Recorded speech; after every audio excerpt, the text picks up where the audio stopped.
Okay. Yay! You're all here and we're starting. We have Latrice Moore will be joining us. She is an actress and she got a call to be in a movie just over the weekend. So she's going to miss a few sessions and then make up. But anyway, that was her exciting news. Dolores Voorhees is a new agent to us. She had many years experience before. Thank you so much. She lives in Tyrone, Georgia, Fayette County, and is actually a caregiver to her mom, so she said she just couldn't make it this morning because of her mom. Let's see, Faith, did you want to get a book, an Ignite book? No, I have it all downloaded right here. Renita brought hers.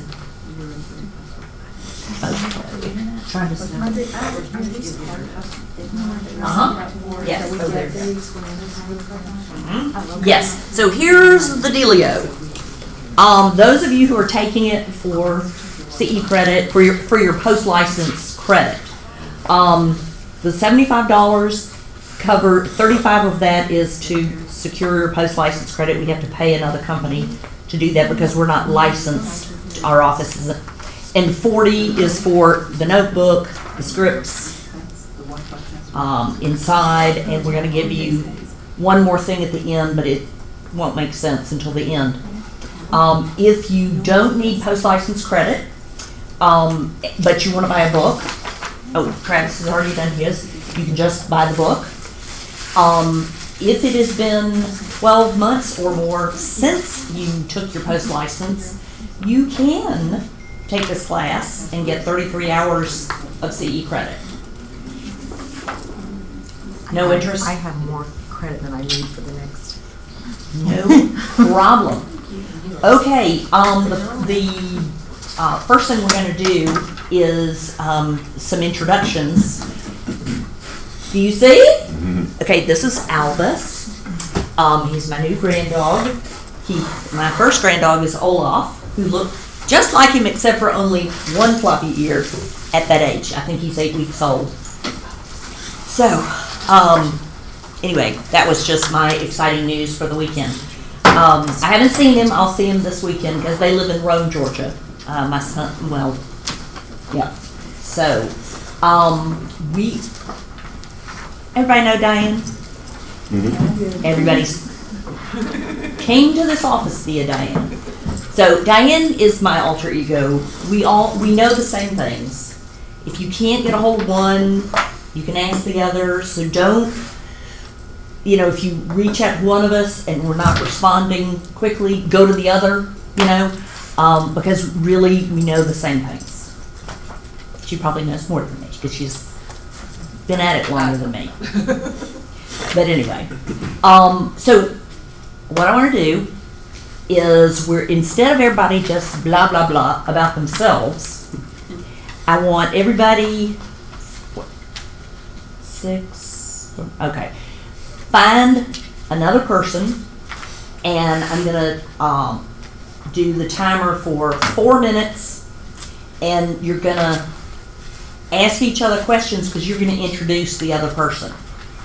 So it can be, there's no set questions. It can be anything from something about yourself people wouldn't guess. What's your favorite type of flavor of ice cream? It's your choice. Your choice, but I'm going to start my phone, wherever it is. I'll find that phone.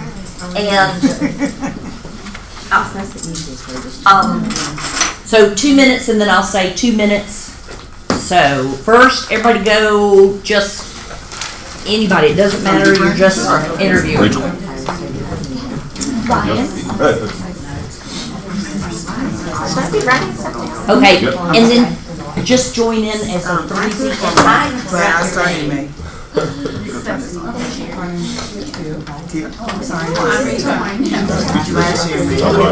you join us with these honors? Just like forward? Okay. And I'm wearing pants or what do you want? I live in James. I was working my full-time job, so I was like, Are we just one at a time? Well, it don't matter. the first 2 minutes. I guess we just go Do you have any? First 2 minutes are going. I have pet dogs and Kevin. she's 5, and I have a pet snake, so apparently lost my house.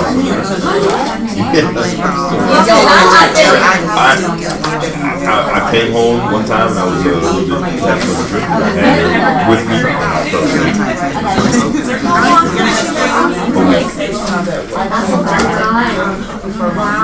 But you know, on the vet say that everybody keeps saying the pet forever. Just give it time. She'll come. Her name's Priscilla with 4 N's.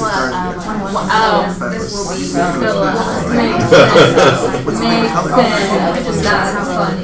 What about you? Do you have anything? Yes, I have a dog named Boo. So. Boo? Yeah. Boo? Yeah. What kind of dog? He's a Labrador. A Basset Hound makes a good Labrador. So he's like, basically, I don't know. You know, I got him into longer, so I just Boo. Yeah, he's the coolest. How old? He is 8. 8? My dog's 8. oh wow. So what was you doing? That's 8. That's 8. Are you married? What did you do before? Before this, I was did football for a year. from And that was okay. I really knew what I was doing. I was in it and trying it out. I made a couple flips. Before that, I was an assistant manager. Norcross Warehouse in Napa Auto Parts. They have a huge warehouse up there. We had managed 230 stores in the state of Georgia. I stay in Southwest Atlanta. What about you? My background's in Okay, we're about to switch. I was in HR for And what made you? HR for 6 years. Yeah. Okay. So it's the Second 2 minutes. Start the other person. My boss told me that too. I just had to leave. I was tired of waking up 7 o'clock in the morning and getting home at 7 o'clock. Yeah, but I started off I think that would be cheaper. I'm always like service. I just don't want to service.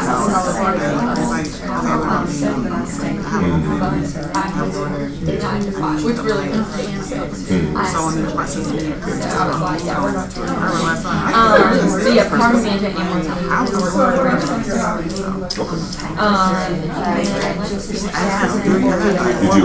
Did you go to school? Yes, I went to Georgia Southern. Georgia Southern? Yes. Did you go to school? Yeah, Albany State University. Very nice. So I said, you know what, I want to put myself through school and I can do this myself. It's all So that's what I did. Albany I State. took a break from searching for And are you originally from took Georgia? myself through No, I'm originally from Florida. What part? Jacksonville. Jacksonville? My friend actually lives in Jacksonville. Oh, so fun. I loved it. What about you? I'm originally from New York. Yeah. But I've been living here for like 20 years now. Okay. because I wanted to use And at Georgia Southern, you got parking money? PR University. Yeah, what about you? just give away. I got a 35,000 grant money. Like, I don't have to pay that. What do you I'm like not to do? going to buy a house with it. Hunt? No. Oh. You know, Everything. teach them how to do it. And they all like it. That is the number one thing we must do. Can you?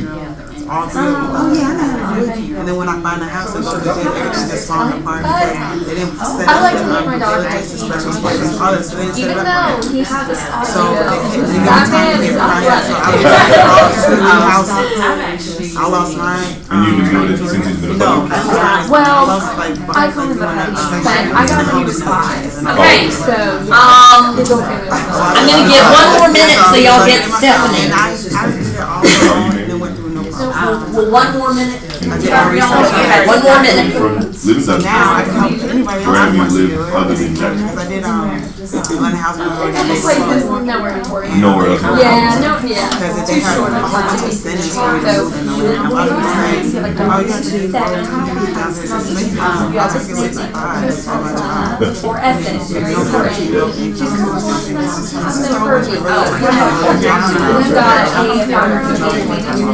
Yeah, okay, but then when it gets in, I'll probably just, like, that was my problem. Over 20 years. Yeah, just say, let's just say you don't want to do, you don't want to do the extra research and know how to You're set right. the contract right, so that deal can go through. And it's a. So it's not like I didn't have the money, I have the money. That's how. A basket. Yeah. What? Yeah. That's the way. Okay, so I'm gonna write this down.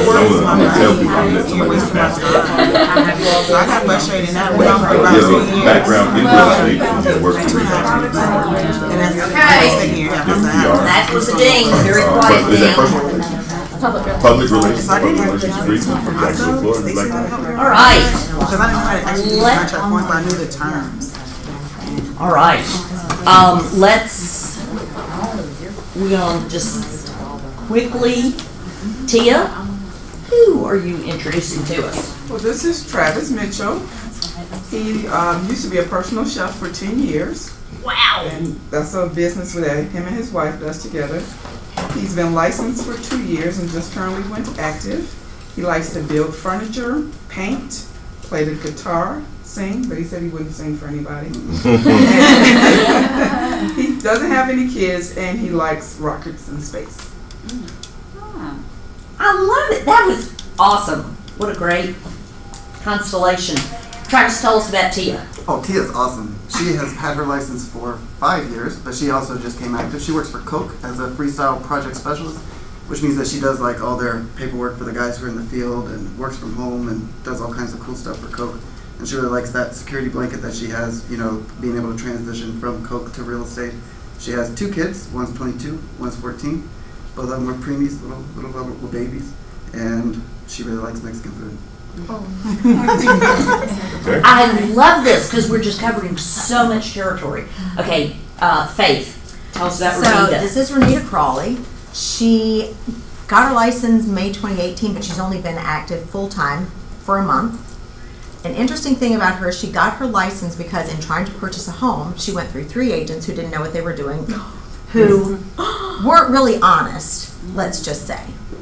And so she decided to go to get her license so that she could do it herself. So she did. And she has a 5-year-old little girl and a dog named Limp Ball. That's hilarious. Oh my gosh. Okay, Renita, tell us about Faith. Faith, she's been licensed for 4 years actively. Just transitioned here to KW. She had her license for 30 years and never used it. Wow. Did you say 30? I thought I got it the first time in '87. I said I would have been in the business longer than longer than Brad. And she has 2 boys and 2 dogs. Okay. So you Awesome. didn't take the test over again? Did you? Oh yeah, I had to take the class over. Oh, you think in 30 years real estate's not there? When I took it, it was you sat in a big room and It was used pen and paper, no computers. Yeah. Pen and paper. on a Scantron. That was happening. But she's really not that old. Okay, let's just switch over. Ryan and Rachel, y'all introduce All each right, other. so this is Rachel Horn.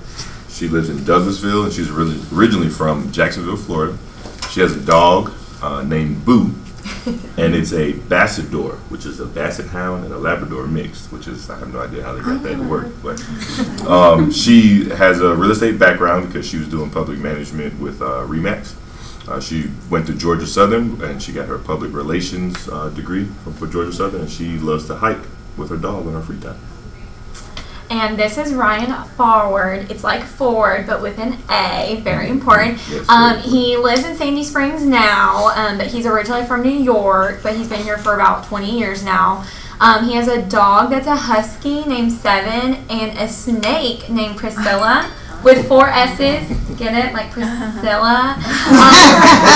She is currently out and about in his house somewhere, but we are hopeful that she will return to her little sanctuary. He has a background in management and even house flipping, which is super cool. He went to Albany State University and got his degree in marketing, and in his spare time, he likes to play video games like most men.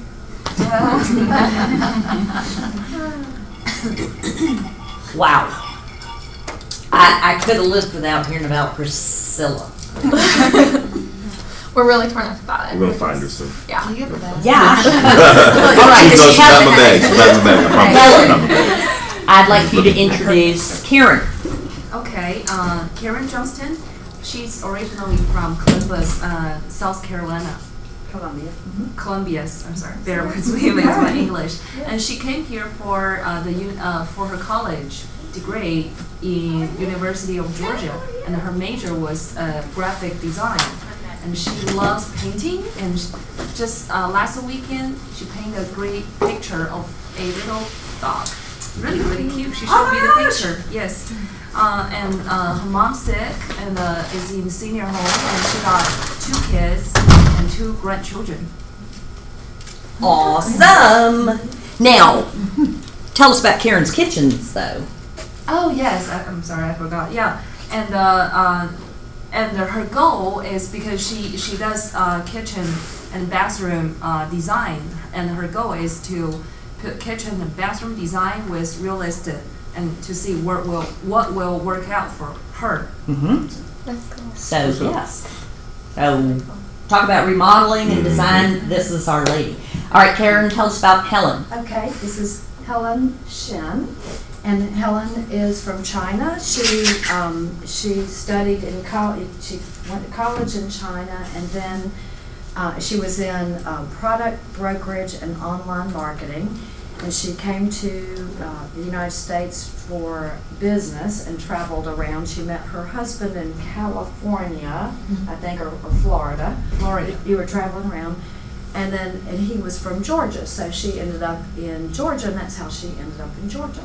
And she wants to go into investments, do something with real estate investment. Yes. Awesome. Okay, the 3 ladies. Lisa and Selena and Stephanie. Who's going to introduce whom? I'm introducing Lisa Sluss.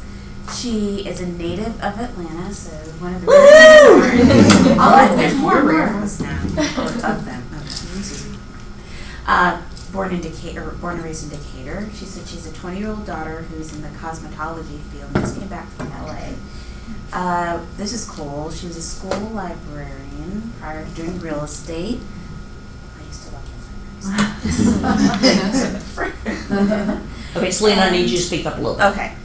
And because remember, we're recording for those who couldn't be there with us. Know that. Okay. And then the last most awesome thing is she is not only celebrating her 50th birthday, but she's also celebrating it in Ireland. Ooh. Wow! Solo. It's the friendliest country, and everybody will adopt you. That's wonderful. Deal. This is Stephanie Cherry. She lives in, you're from Toccoa, right? And she Toccoa, Georgia. There you go. She has a 15-year-old and a 17-year-old. She's interested in getting into real estate investing, and she's currently enrolled in Barney Fletcher. Aha! There we go. So you don't have your license yet? Not yet. Okay. We want you. You won't be able to take this whole course. Uh-oh, got somebody in trouble. No. I mean, you were more than welcome to sit in, because you have to take the finish the pre-license before you take the post-license. But stay today, because you wouldn't be able to get credit for it, and you wouldn't have all your logins to do the stuff we're doing.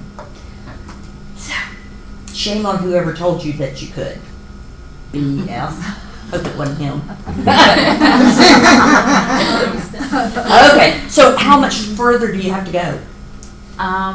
Well, I'm studying for the test now. And then you have to take the state test. Mm-hmm. Well, you can jump in, so Okay, so we're all gonna pray for Stephanie. Good luck with the test. Okay, so there were some interesting, funny things about everybody. Oh, wait, Selena. Yeah, somebody tell us about Selena. Okay, this is Selena Evans. She is originally from Massachusetts, and she's been here in Georgia for 23 years. She has 2 kids, 12 and a 13-year-old, and she has 2 girls. There we go. There we go. And this is my world. So, Preston just turned 30, and he's married to, her first name is Michael Marie. And this is Olaf. So this is my first granddog. And then here's my son Garrett, who's 27, and you can't see her eyes, but this is my Havanese Pepper. And just is that the tail that's on your shoulder? Please say yes. Yes, it is.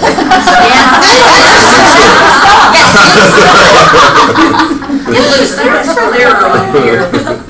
And this was taken Preston just turned 30 in February, and so Garrett and I we couldn't celebrate his birthday then, but so we went to Punch Bowl Social, which I'd never been to before, and they wanted to bowl, so anyway, these are the reasons I get up in the morning.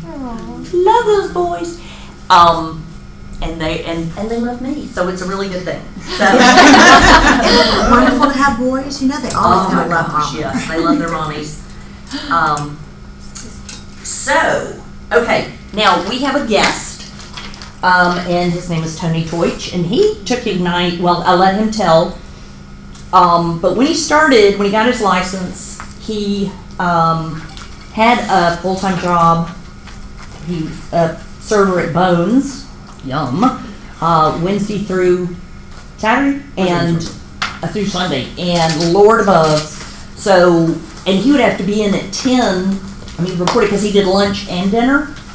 So when he took United, he could only come on Mondays because he was at Bones the rest of the time during the classes. So he'd come to Monday at night and Tuesday sales meeting, and then go do that.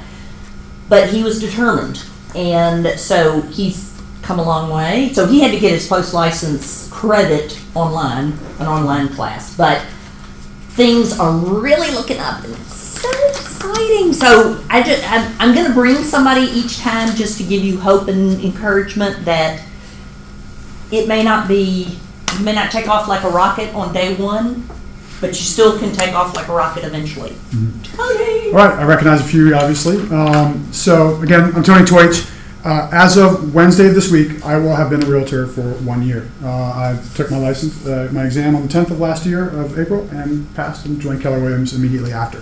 Like she was saying, I worked at Bones Steakhouse full time. I don't know if anybody's been to Bones, but we are expected to be professional servers and little room for anything else. I worked 50 hours a week, every week at that restaurant. I worked Wednesday, Thursday, Friday, 10 a.m. to 10 p.m., sometimes earlier, usually later. So in those first 3 days of the week, for me, that's 40 hours a week. And Saturdays and Sundays were, 3 p.m. to 10, 11 p.m. So I'm pushing 50 hours a week. And when I started real estate, I really didn't have a database. I put about probably 50 to 80 people in my database. And that was a stretch because I really lost contact with a lot of people I knew when I moved here to Atlanta. Basically, not to get too personal, but went through a divorce. And so I, focusing on that and work, it was tough to maintain contact. I had some close friends. So no database, working 50 hours a week, and I'm a single dad who shares 50-50 custody of his child. So I'm like, how am I going to find time for the real estate? And what I did was every day, a couple hours before I went to work, worked on the real estate. A couple hours after I got home from work, I worked on the real estate, whatever I could do. And sometimes if I had some breaks in between shifts, I would, which was rare because I pretty much worked straight through every single day, I would make some phone calls or do what I could do. And then Saturday mornings, got up at 7 a.m. and I worked on the real estate from 7 a.m. to 3 p.m. I was like, I'm getting as much time as I can. And then Mondays and Tuesdays, Sundays, I'd get my daughter. I'd spend some time with her and then work on real estate from like noon until 3. And then Mondays and Tuesdays, and when she's at school, from the time I drop her off, the time I pick her up, real estate.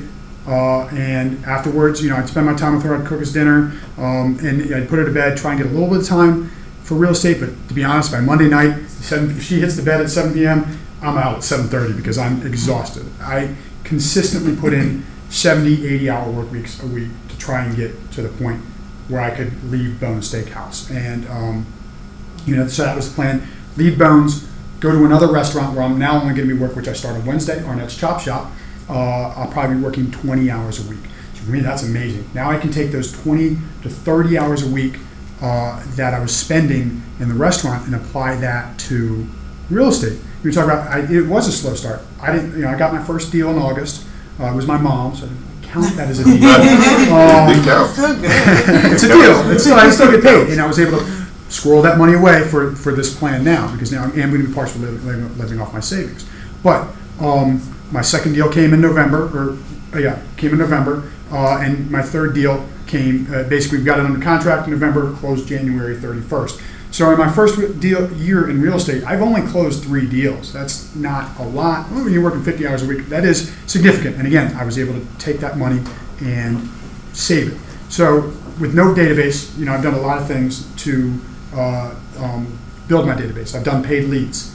That's a long-term play for sure. I've been door knocking, hosting open houses, doing everything I can to go from 30 to 50. And I did the count after our meeting the other week. I was like, how many contacts do I have in my database? I now have 592 contacts in my database. Some of those are overlapping because I'm using a couple different systems, still putting everything in place. But looking at this year coming up, what I've been building up is my pipeline. And by the end of August, I'm looking at probably 7 more deals closing end of August. And I've got a lead on, there's going to be a buy and a sell that I think is going to be before the end of the year, puts it at 9. That's just before the end of this year. So if you look at, between now and the end of the year, 9 more deals, not even counting the last few months, that's exponential growth. So you can look, what I say is you're looking at my first year in real estate, it's easy to get deterred and say, I'm not going anywhere because I'm not getting that many deals, but it takes time. Most people, I've realized that it's going to take, 1 to 2 years to get that deal going. People who have been in the business will say that, but when you're getting started, I know that's hard to focus on that.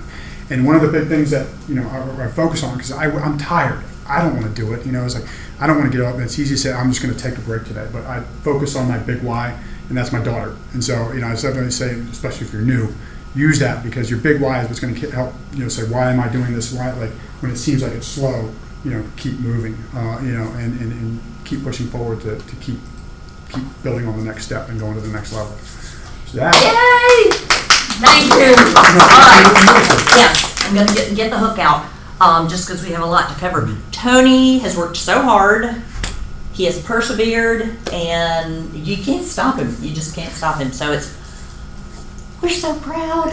We are, yes. And gosh, what a change in his life it's going to be.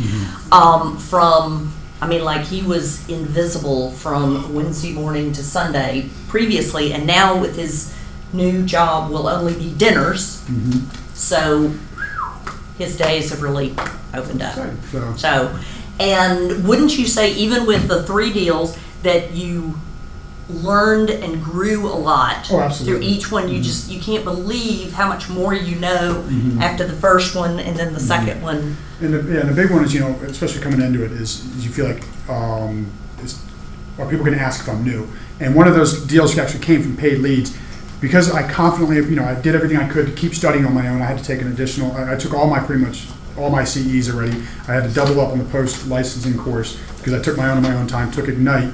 But because I was able to confidently answer their questions, not once has he ever asked me, how long have you done this? How many deals have you done? And I'm going to get 4 deals out of this client. I helped to buy a house. I'm selling their house right now. 8 days it went on the market for 8 days, went under contract. His grandmother's going to be here in 2 weeks. I'm taking her home shopping, and then when she buys her home, I'm getting the referral on her home in St. Louis. So by staying confident in trying to take up in as much info as you can, you're not gonna, you can hopefully step around those questions and not get that question, because people don't, if you're confident, they're not gonna ask you, wait, how long have you done this, so that's another big one. So you're Thank you studying for your sharing. scripts. The scripts helped you? I'm sorry? The scripts. I practice scripts all the time. One of the things I do is on YouTube all the time, and I'm listening to like Tom Ferry, Ricky Carruth, Kevin Ward, and you can just search, especially when you're driving around. We drive so much. This is one of the things I really like to recommend is just search, overcoming objections, real estate objections, scripts, and you can just play the same one over and over again, and they're all very, very similar. And by rehearsing those over and over again, it's going to really help you. Perfect. Okay, that's lesson 1. Selena? If we'd like to get in touch with you, how can we do that? Absolutely. I will share his contact with everybody. Fantastic. Okay. Thank you. Thank you. Yay. Okay. I hope you're encouraged. Feel encouraged. That was the point of that. So we have lots good stuff to cover, and I've started something new this time based on feedback from others. This one that says Keller Williams terminology, this handout. What I did is, it's actually the terminology from lesson 1, and I'm going to do one for each class. I encourage you to have this handy as we're going through. I'm getting more yellow highlighters. I'm a big believer in highlighting, especially if I tell you it's going to be on the test. But for now I don't have enough, so I'm going to just ask y'all to share. Okay, just share. Okay, share on your table. Here we go.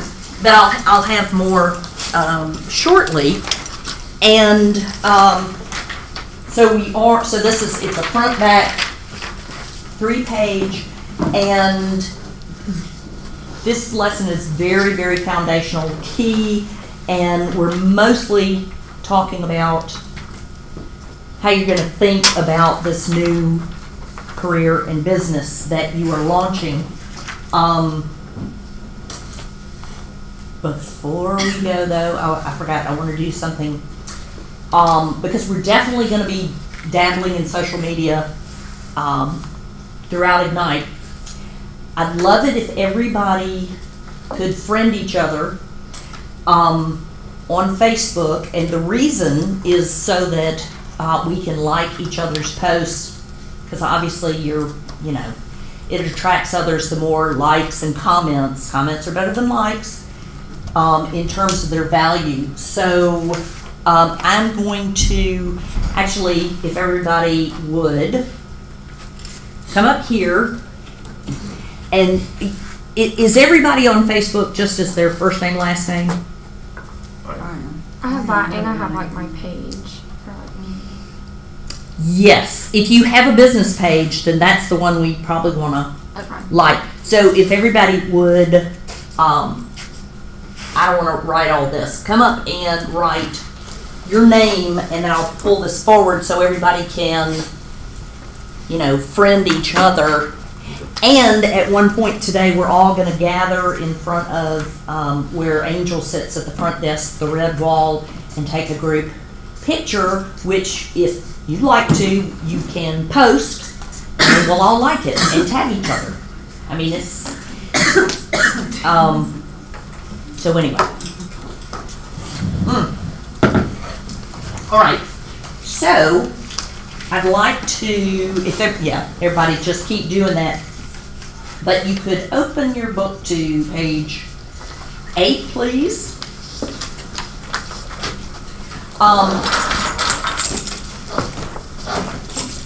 And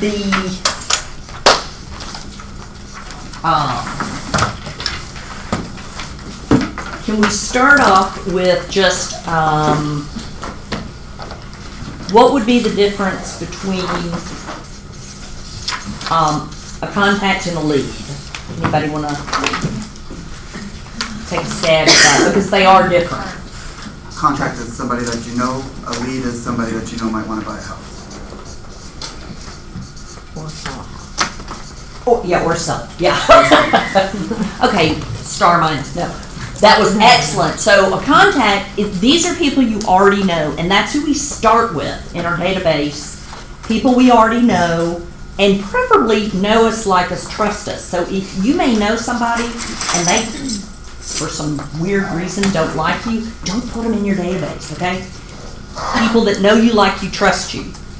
But leads are specifically people that need your services. Now, we can have overlap. People in your database can need your services, but you can't assume, like Selena, you have lots of contacts. Like, throw a number out. It's about 1,200. 1,200. Okay, but we don't know if any of them are in the market to buy or sell right now. So we have, all of us, even us native Atlantans that know lots and lots of people, we need to lead generate, because we specifically need to find people that need to buy and sell real estate or invest. So lead generation is our friend. It is how we find the prospective clients, and you know, and we throughout Ignite we're going to talk about the whole step-by-step process, how you do it, what you do, in what order, all that kind of stuff. But that's foundational, that a lead is somebody that needs to buy or sell, and it could be immediately, it could be 6 months, it could be a year. All of the above, you know, that falls in.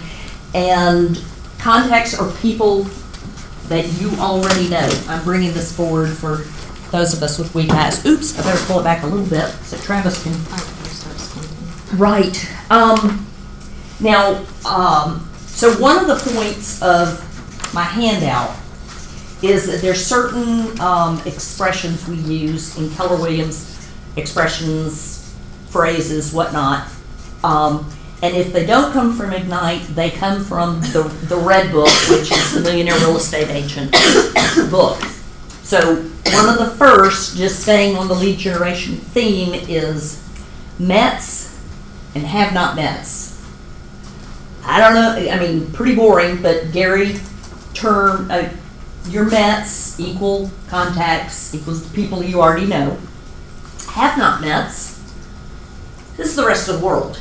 So that's your, and he highly recommends that while you're cultivating the relationship with your Mets, you are going out and seeking to meet have not Mets and feed your database. So Ignite's goal, which I think is maybe a little underachieving, is that each one of you have at least 200 contacts in your database by the end of Ignite. Some of you are going to have way more, and that's great.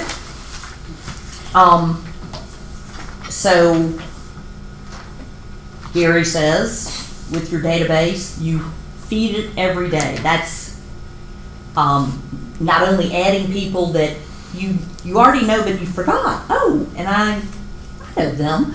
On lesson 3 of this week, you're going to do an exercise. It's kind of like a memory jogger of thinking of everybody you know, whether it's the person you always interact with at the dry cleaners. You know them, you can, so we're going to be thinking, adding, growing our database, because the more people that know that you are a realtor, the more chances are you're going to get their business, because if they don't know you're a realtor, you ain't going to get their business. So that is our job, is meeting people, making sure everybody we know knows that we're in business, and then meeting new people and adding to it. So, Karen, would you just read you're in business down to the mindset and attitude matters? This is, okay. We're not going to read a lot. Okay. There's one thing that can propel you forward in your career. What is it? The secret is simple. and it is not a secret at all. It is lead generation, and you're going to learn this skill and do a lot in the course, so get used to winning reality quickly. You are in sales, yes, sales. Your likelihood is dependent on the number of homes you help others buy and sell. Gary Keller, co-founder of the company, says you're actually in two businesses in this order. One, business of lead generation, and two, the business of real estate. Right, and in that order. You can't do real estate until you have clients. And before they're clients, generally they're prospects. So Gary also is fond of saying that we are prospecting. When you are prospecting, you are looking for business, looking for people that need your services, and it does push you out of your comfort zone, sorry, but it's, and it comes in many shapes and sizes, and so there's just any number of ways that you can find business, but ultimately, you gotta find business. Okay, so, Rachel, would you just read the quote at the top of of this page, and this is what Gary wants us to do. Build a career worth having, a business worth owning, and a life worth living. And it's, you should know that he's very holistic. I mean, Keller Williams is very holistic about, you know, the whole mind, body, soul. If one part of your life is working great and the others are suffering, stop and, you know, adjust, because, and we're going to roll into the old big why. There, you know, making gazillion dollars is no point if you've lost your family or you've lost your health or, you know, whatever. And then the corollary, you can have a great family and have no money. So we don't want that to happen. So keeping things in balance. So it's very serious that we care about, and in fact, Keller's one of our slogans, whatever, is God, family, business. That in terms of your priorities, if it comes in, I mean, obviously you've got to work on your business, but if push comes to shove, God, or whatever your faith, God, family, business. And no one at the company is going to ask you to go against that. So, all right. One of the, again, this is a Kellerism. And they talk about it in the this first lesson, but you need to know it. You need to know it. That's going to be sort of my signal highlight. Because you will be taking a 50-question multiple choice quiz at the end. That you have to get a 75 or above to pass. These 6 personal perspectives, and they're really, it is mindset, it's attitude, and they're like the key to success. So, if you would, on page 10, Lisa, would you read that definition up at the top about self-mastery? Self-mastery is the possession of great knowledge, skills, and habits that make you the master of you. Okay. What does that mean to you? Well, first, the last phrase, make you the master of you. It means that no one is in control of your path except you. Okay. And then on the knowledge, skills, and habits, you heard Tony testify that continually gaining knowledge helps you build your confidence and helps you sound like you've been in the business longer than you have. And of course, we need knowledge to do our job because this is a highly regulated industry, and we are, I mean, you can't break the law, you lose your license. Skills, there are skills such as negotiation, wouldn't you say, Rachel? Because you've had some deals. Knowing how to work with the agent on the other side of the deal, whom we call the co-op agent. In our sales meetings on Tuesday, we really focus on skills. Sticky situations, what do you do? Multiple offer situations, all kinds of stuff. We are very skills-based here, and we teach you over and over and over. And by the way, you can ask any agent in this office anytime if you have a question. There's nobody that's too up there that you can't say, I'm confused about blah, blah, blah, you know. So, I hope y'all get that sort of response from everybody. And then here's the word that I struggle with, habit. I know in my head that good habits lead to muscles, sales muscles, but I fight it because I think I can just wing it. And I've not gone as far in my career as I would have liked. So I'm here to tell you, I believe it now. And more than anything else in Ignite, in this class, we want you at the end to have developed the lead generation habit. If you learn nothing else, the lead generation habit, and we're going to get into the Daily 10-4 in a minute, but you may not want to, but I'm going to push it. I'm just telling you because it's your business habits of, like Tony was saying, clicking through when you're tired, you don't feel like it. Picking up the phone, it's like, oh, you know, you're not going to get there otherwise. You're not going to get there. Okay, enough about self-mastery. The 80-20 principle, the Pareto principle, is that 20% of your efforts yield 80% of your results, in a nutshell. Put it in real estate, and we consider our 20% lead generation, money-making activities.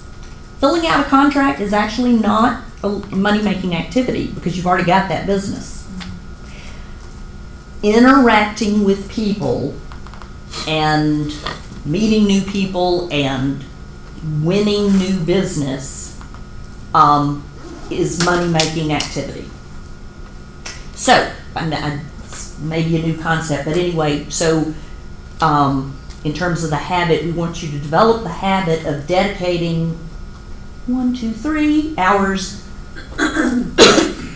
They actually say 6 days a week to your 20%, which is lead generation. And again, it's not just the phone, it takes many, many forms. Okay, moving from E to P, I'm now on page 11.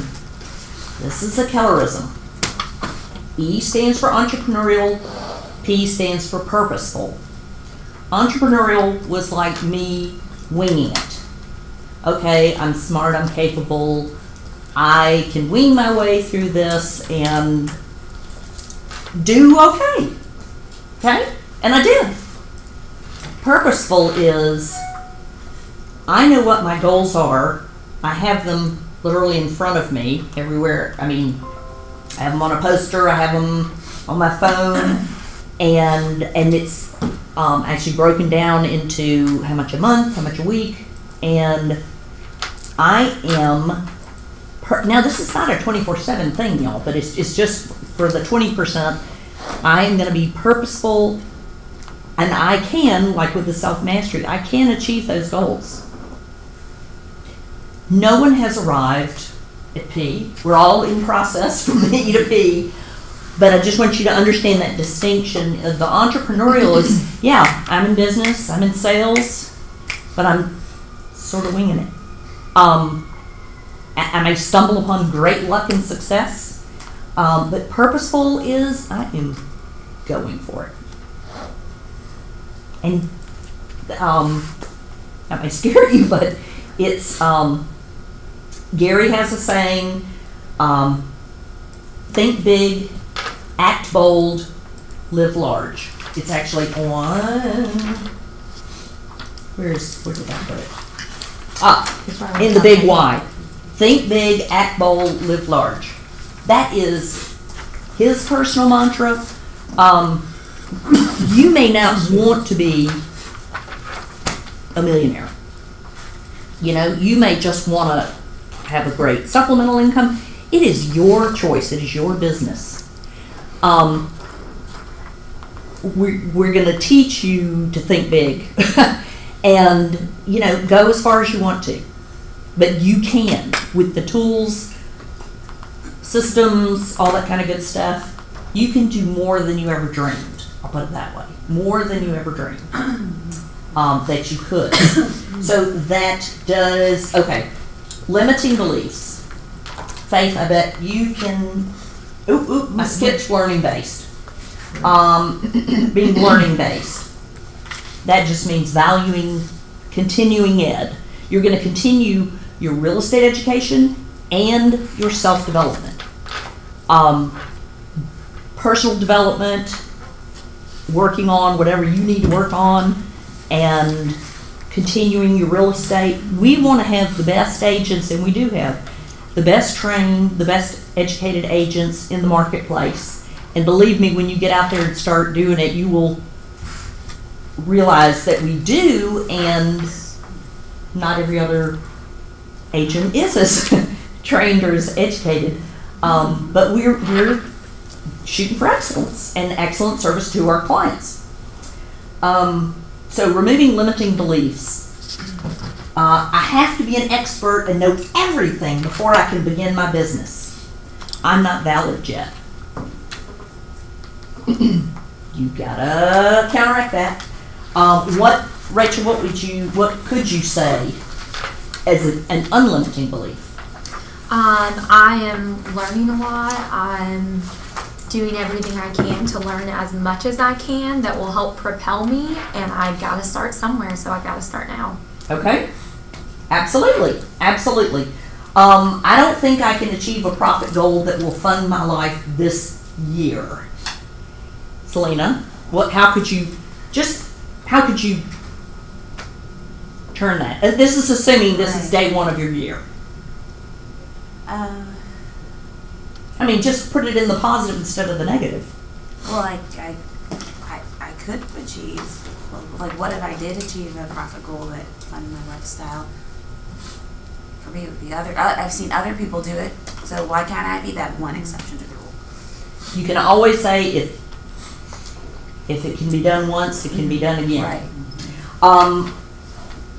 Because I'm in the business will come to me naturally.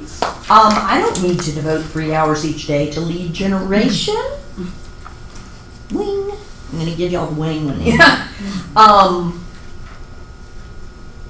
Ryan, what would be a counter to that thought process? Just get up and do it. I like it.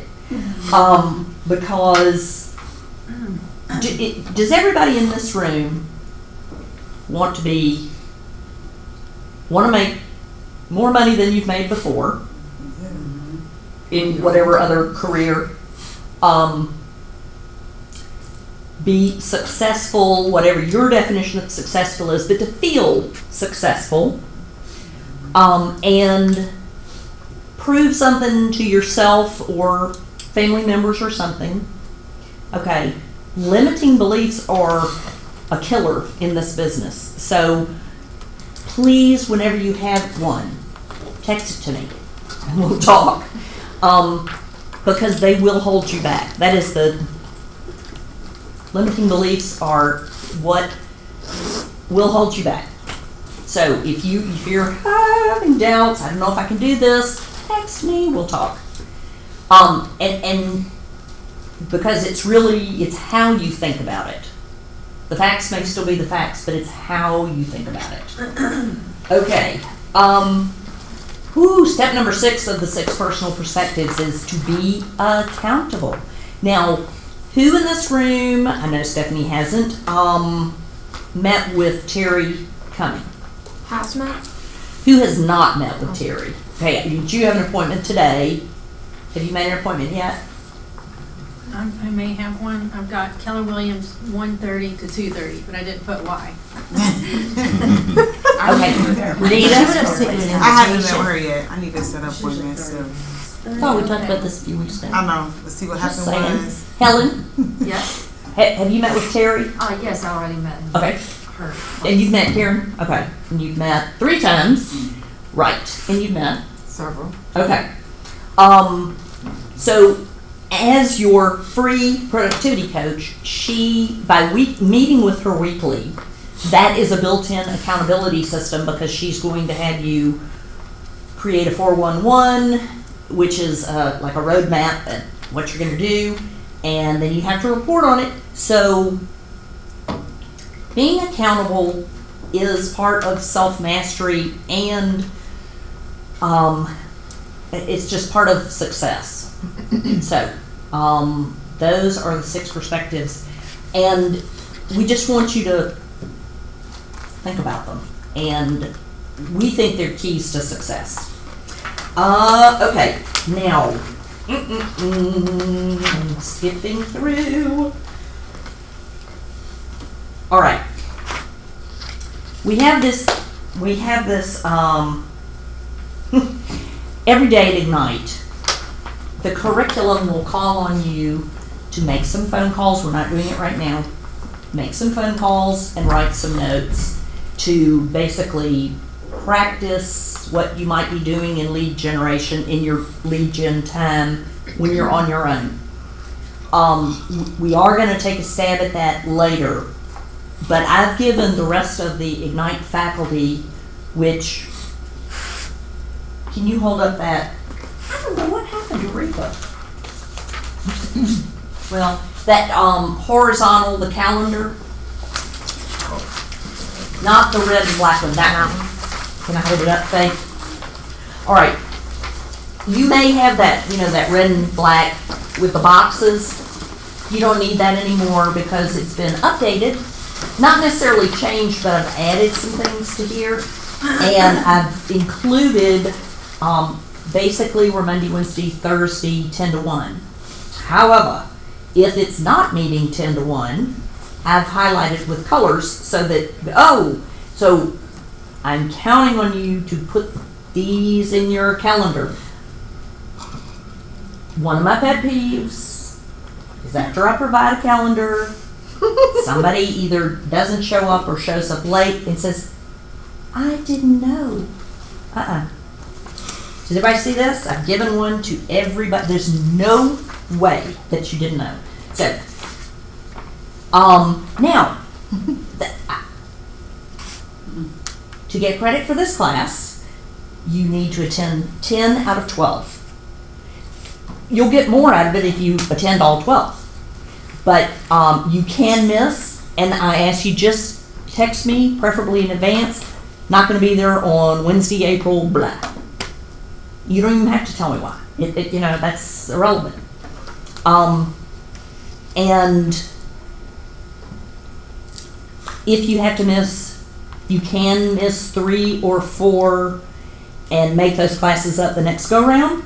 If you miss 5, you have to start over. So please put these dates and times on your calendar. In this last column, I've pointed out that there will be 5 days when we're going to feed you lunch. 2 of them are when the class, instead of 10 to 1, is going to be 11 to 2, and that's because the commercial group uses this room first, and so we shift a little. So we'll talk about this more, but this is the real deal. I do have it posted on my door. If I make a change, I'll print all new ones and give them to you. Track with me. Okay. So back to my discussion about Terry. Terry, when she meets with you, goes over the economic model, which is one of the models from the Millionaire Real Estate Agent, and that's like how much money you want to make, and then backing it up, how many transactions you need based on average sales price. So we're not going to go over that today because I'm letting Terry do that. So those of you who haven't met with Terry, like Helen, when you've met with Terry, did you go over that with her? Not yet. Okay. For those of you who've met several times, was it how many times in before she goes over that? I think mine The was the second first time. one. I thought it was the first one. Our first one, we did the disc instead of doing the economic plan. Okay, yep. But anyway, so the calculations, however, after we talk about big Y for a minute, we're gonna talk about just some terminology about, the money. But the money part of it, because we wanna get paid. So the big Y, that's the person, the goal, the level of achievement that is it's gotta be strong enough to make you keep doing your lead gen when you don't feel like it. So, look on pages 21 and 22,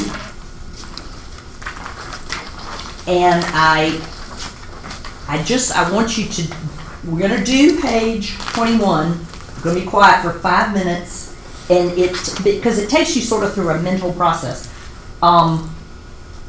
Put your big Y, it doesn't mean your big Y can't change. Don't worry about that. Put what you think is your big Y to start with. Then you answer the question, and you're not gonna read these out loud, this is for yourself. What will achieving this goal mean to you, or mean for you? How will it change my life? And what doors will it open? Because I want you to just, because if it's not doing 2, 3, and 4, maybe you need to rethink your big Y.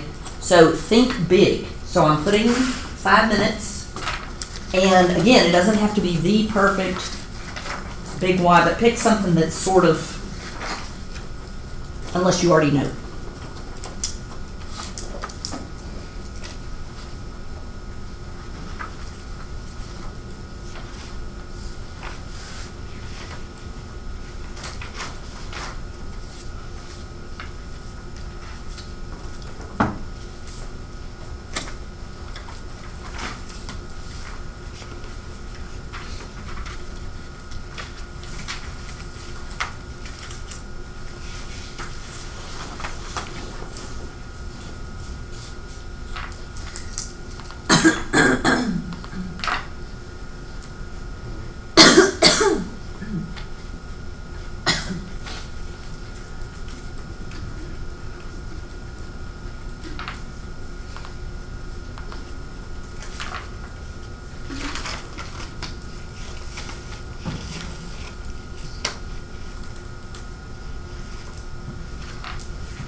Okay.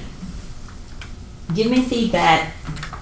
Did going through that mental exercise make you think more about your big why and the purpose? And does anybody want to share, not too personal? Karen? I'm fine too. I've been thinking about it for a long time, so it was easy for me, but the driving motivation is to make a great living doing something I love doing and finally being able to give back a lot more than just myself. I like it. I like it. You want me to go on? Mm-hmm. Okay. Please. So, what will achieving your goal mean to you? Using my God-given talents to connect with and serve people and ultimately be rewarded for it. In what ways will your life change? It'll take the worry out of my future. And what doors will open for you? I'll get out of my own limiting circles. I'll continue to enjoy meeting new people, learn from them as well, and take the financial stress out of my life. Perfect. So, does anybody else want to share? I consider these big whys kind of personal, so I don't want everybody to read them, but is anybody else, would anybody else like to? Not seeing hands go up. No, Tia's very carefully. So, tonight, what I want you to do is look on page 22 across. You're going to take kind of all the thoughts, like what Karen put, and make your big why inclusive of those concepts, like so that it's kind of a paragraph instead of just a sentence or two. And I'm not going to ask you to read them, but I want to see them. So and I'm going to come at the beginning of every class. And you're going to have like 2 little activities for homework each time. And one of them for this one is I want to see this page, at least the top part, filled out, and that it's a putting together of the thought process on page 21. Okay? And I hope that this doesn't seem touchy-feely, airy-fairy. That's a Garyism, airy-fairy. When you're in sales, you've gotta, something's gotta motivate you because you're not getting a salary. You're not getting a paycheck. Okay. What we are going to do. So, I want to go over just a few terms. I want to make sure that y'all know, and my recommendation, I took all of these terms and phrases from this first chapter, but that at the bottom of the first page, I'm the kind of nerd student, I would go back and write a definition later next to the ones that, need to be defined. But that's your choice. Okay. Does Selena, what is commission? These are terms I think we all know, but I just want to make sure. It's a percentage of a sale that we receive. Right. So that's, you don't earn a paycheck, you earn a commission. Okay, market center cap. Now this is definitely a Keller Williams thing. Faith? I don't know. Aha, okay. At Keller Williams, and it can vary from market center to market center. Out of our commissions, we pay a percentage to keep, yes. I'm saying market center cap because that's the full name, but it's the cap. We pay a percentage to support the office, keep the office running, and we pay a much smaller percentage to Keller Williams International to keep all the big things of the company running. However, you don't pay the forever. We start off a 70-30 split, 70% to you, 30% to the office, until, and Terry goes over this, for those of you who haven't met with her, the total amount that you have contributed, that 30%, totals up to $15,000. And then from then on, you keep 100%, no more. And the royalty of 6% goes away too. So that means everybody that takes Ignite is considered a capper in training. Your objective is to cap, right, Rachel? Mm-hmm. Because, ooh, it is lovely. I did not cap my first 3 years.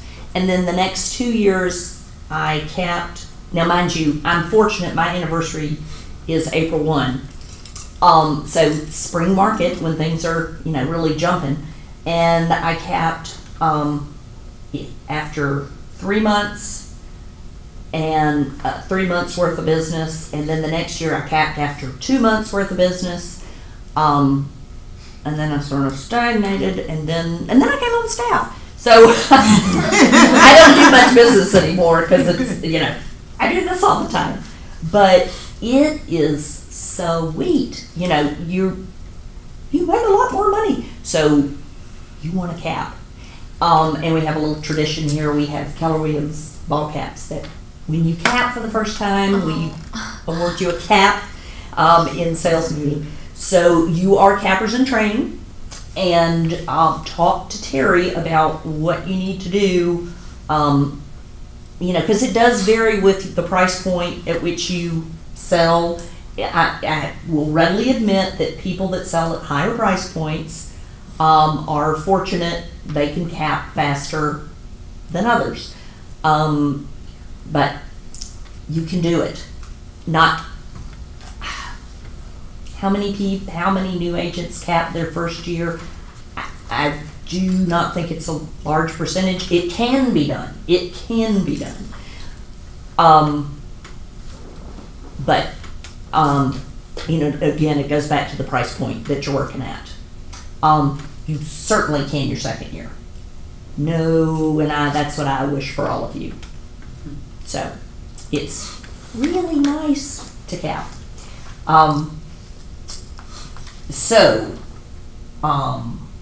The royalty I mentioned is the 6%. We're paying 30% to the office, 6% of our 3% commission. This is going to Keller Williams International. And there's a maximum, that cap is $3,000. Office cap is $15,000, so it's a total of $18,000. And typically you hit them both during the same transaction.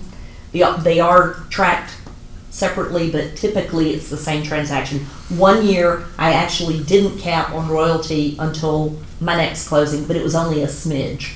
So those kind of questions. Anytime you want to know where you are vis-a-vis your cap, you can email or call Ellie or Lauren.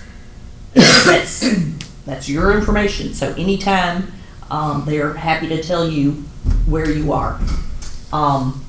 Do know that when you have a transaction, and okay, here it is April, so you have a closing. Ellie's not going to report those numbers to International until May the 2nd, the first 3 days of the following month. So according to the company's records, even though you capped, you haven't officially capped. Anyway, there's a little lag in reporting of, oh, she capped, well, that was 3 weeks ago. But, when it happens for you and you get your check,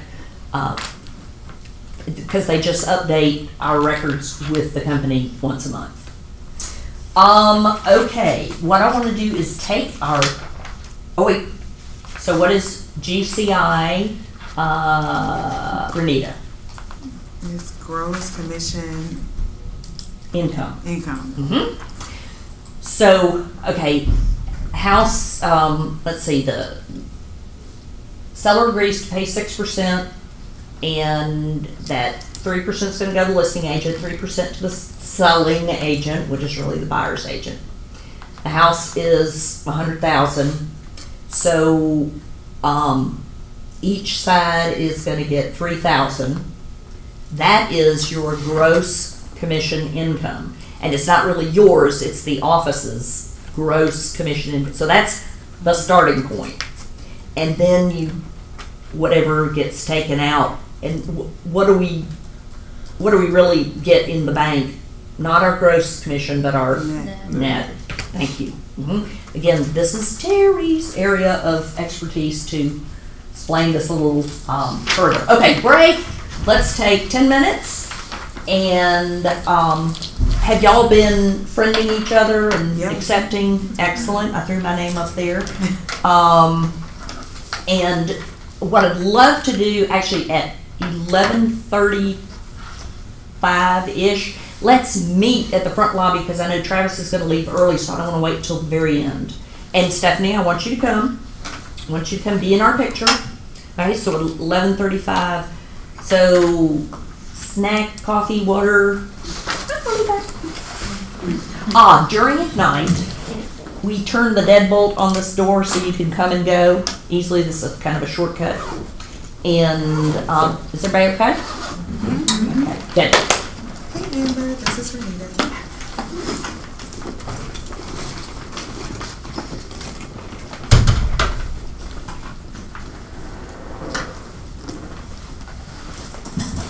Oh, that's smart. That's so smart. Okay. Let me go.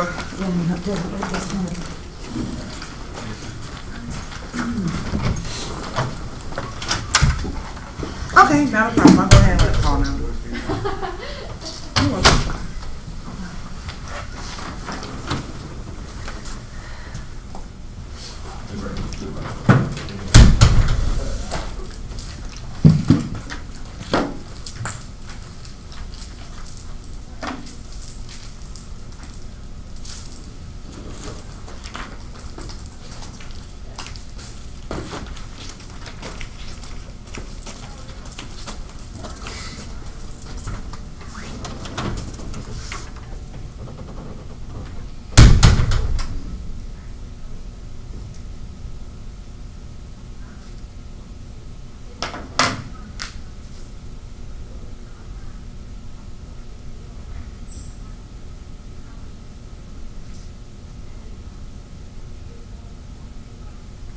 Hey Amanda,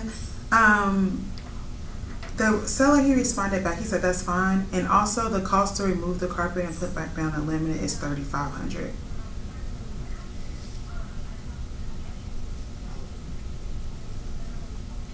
That's from his company that he uses, and then I can give you the contact information to Georgia Flooring to see how much they would charge as well.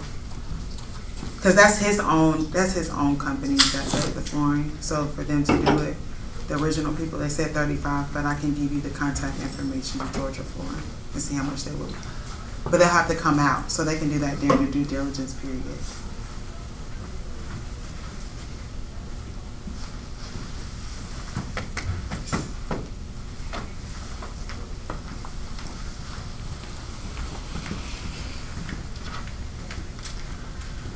Okay, thank you. Bye-bye.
I am Gary Bell. Oh. I was like, what is that? Sorry. It was too quiet for that.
I guess I'll put the thing on there. But I won't be back for the next civil classes. I don't know.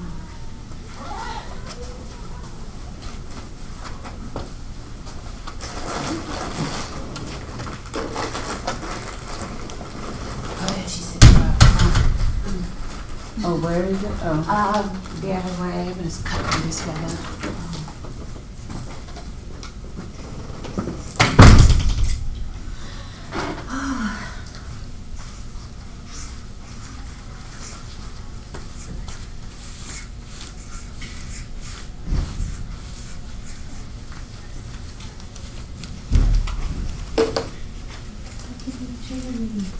Remember.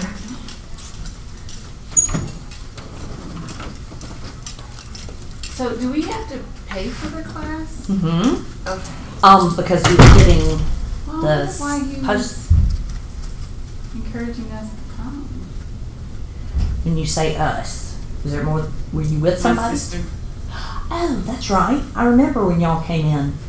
Well, I mean, I probably just attend this class, but I am working on trying to get my pre-license by the end of this month. Excellent. Okay. But right now I'm just studying for the test. Okay, so you finished the class. Mm-hmm. Okay, and then you're, and when you say the end of this month, are you talking about for your school test or for also the state test? I'm aiming for both. Okay. But okay. Well, we will be starting our next class the 1st of June, 3rd of June. Oh, okay. So I still got time. Yeah. Oops. Coming. Yeah, and I wonder why somebody turned that. Until you have your license and have joined, we can't give you logins to go to the various websites. So I didn't know that there was going to be like parties like that. I thought there was just going to. That's why I was like, I thought that's why he was encouraging us to come, be a part. maybe you know. maybe he thought that your intention was to have your license sooner. Yeah.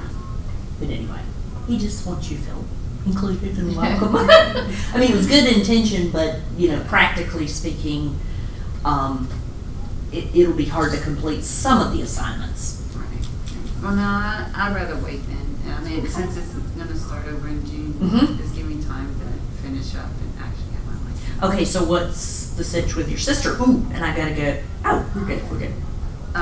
Well, I mean, where is she in the process? She's still getting through the classes. Okay. So Okay, she's and almost finished now. all right. Were you thinking y'all would do it together? Probably, but I'm not wanting to wait though. That's fine. That's fine. Totally fine. All right. So if you have it written in the book, why don't you I'm not leave gonna. your book? But I'm just gonna follow along. absolutely, because I would be, you don't get it. It's all still part of the curriculum, you know. And this is more overview, big picture, big concepts, which, so it's the perfect class for you to come to. Good deal. Well, I am gonna go towards the front lobby, so do you want to be in our picture? You are certainly welcome. Yeah.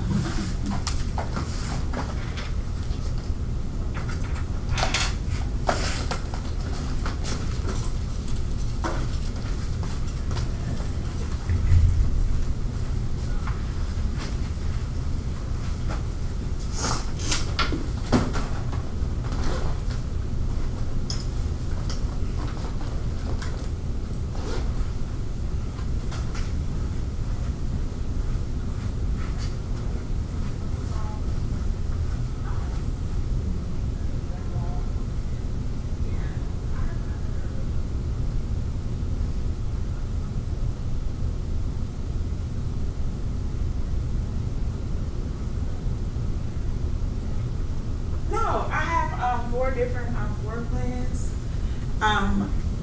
Are you in front of your computer right now, or have pen and paper? Because all of my units, they have a super key attached to it. Okay, and I can. Each floor plan has a super key, so you'll be able to have access, and I can tell you what those units are, and they're all on the same street.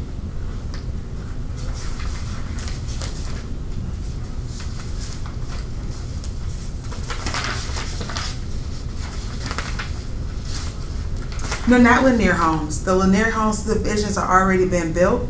My homes is by a Japanese private investor. So the neighborhood started out. What'd you say? You can. They're all in the FMLS. It doesn't have like a website. Yeah. Mhm.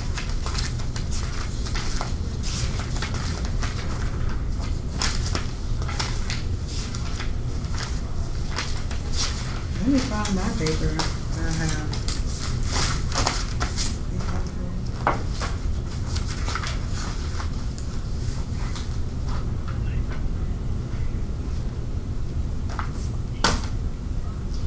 Yeah, 6 or 7. The other ones, you can see the unit. I have the key. I'll sit on site on the weekends for you to go in. We haven't put them in the system yet, but they're still available.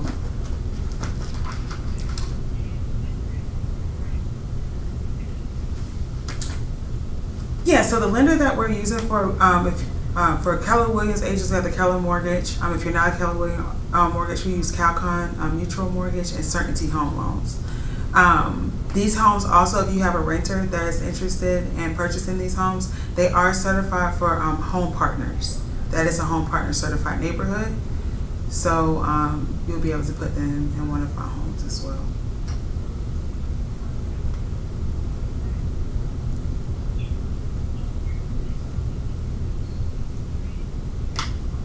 Yeah, it's kind of like Trio, but the difference is with Home Partners is it's less red tape. And as long as you're in one of the approved communities, they buy the home. Home Partners purchase the home and then put your renter tenant, and then that renter pays rent to Home Partners.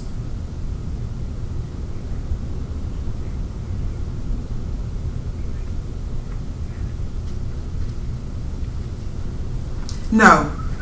No, the homes, they range from $214,900 to $229,900.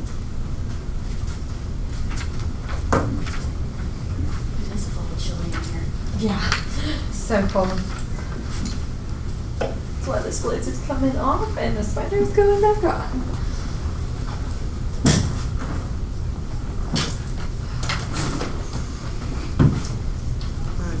Is that one of my listings? Is that one of my listings? Because I don't have like 0. Because all of mine are 4. I have I offered this one on lot 478, but that's that was the only floor plan that's like that, and I have 462. Yeah, so 478 has a lot box on it. That's a floor plan. That's the one that's 2140 square feet. Then I have the 462, which is the same as the model home, so you'll be able to do that one as well. That's the largest floor plan, which is 2173 square feet. Or work with them. And the price on that one is $29,999. $29,900. And then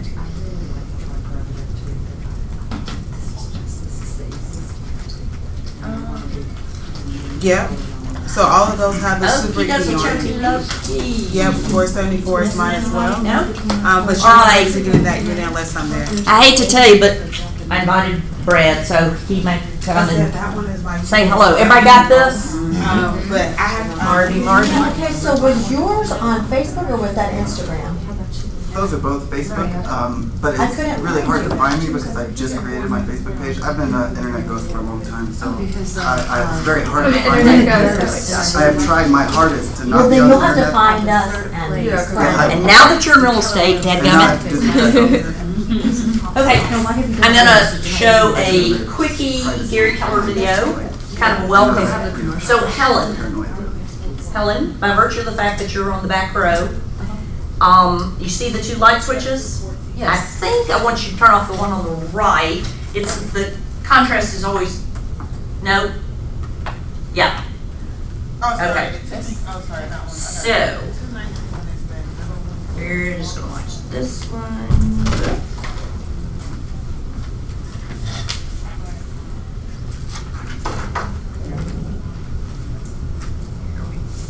Okay, hold on. I need to.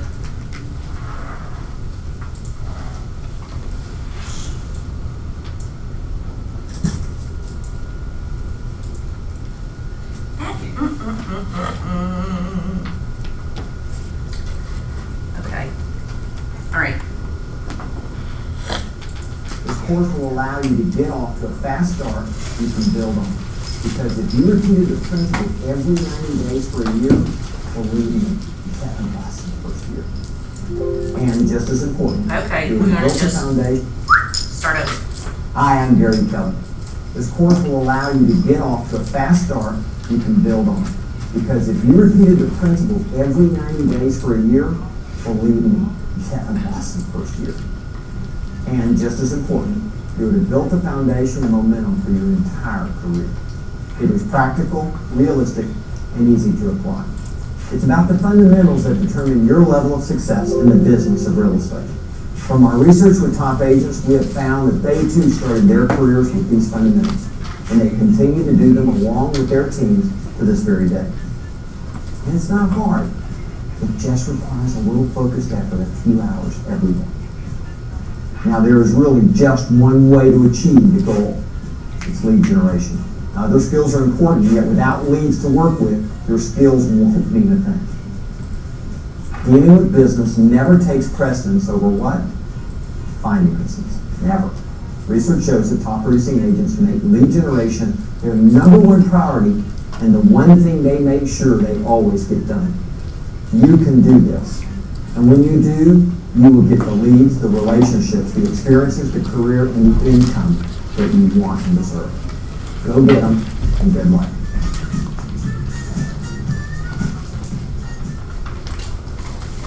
Helen? Hi, I'm Gary Keller. This course will... Thank you. Now, that was done 2 or 3 years ago, and the 11. Oh, did it say 11? Within KW Connect, we have some from 11, some from 15. Anyway, the only difference in him now is that his hair is gray. I mean, he looks exactly the same. He always wears black, a black T-shirt, black pants. Yeah. He has a theme song to which he comes out on stage. He's big into blues and like hard rock blues. He can play the guitar, and so there's this. I'll find the song and play it for you. So we have these 2 events every year that you can go to if you want to. Family Reunion is our annual convention. It's in different locations around the country, but typically milder climates because it's always in February. And that's about a 4-day event. We went this year, it was in New Orleans. And then there's one called Mega Camp that's only 2 days, and that's always in Austin, where our headquarters are located at the Austin Convention Center. And the big difference is when you go to Mega Camp, everybody goes into this ginormous convention room, and you're there with 18,000 of your closest friends, and you stay in the room all day. And so different people come on stage, and you're exposed to different teaching and ideas and best practices. Whereas with Family Reunion, you might go in the morning to the convention center and to the big room and hear a speech, and then you go into breakout sessions based on the topics you want to learn about. So there's moving around. Anyway, fun. I've done them both. I highly recommend. They cost money. Don't do it till you make some money. That's one of Gary's principles from the Red Book. He says play red light, green light, or green light. Yeah, red light, green light. Don't go spending money until you've made some money. So use whatever free resources you have, or that are already covered by your monthly office bill, before you go spending big bucks. So we are going to go to page 29, please. This is one of my favorite graphics.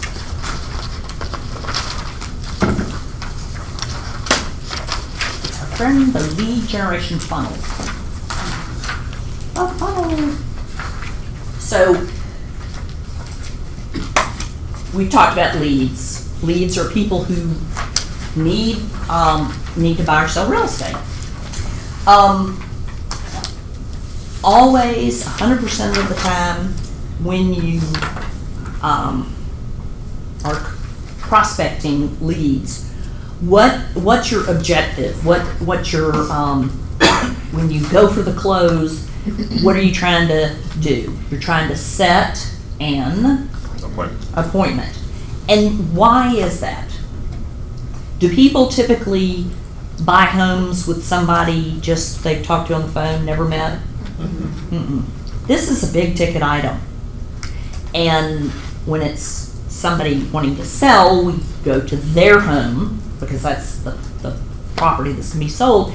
And when it's a buyer, we invite them to our home, which is our office, so that you can have a professional meeting. They're away from distractions. You can use the big screens in our conference rooms to show the property, and you can professionally educate them about the buying process. So, setting appointments. There is a corollary then as we move through. Our objective at the appointment is to get them to agree to choose you as their realtor to do business together.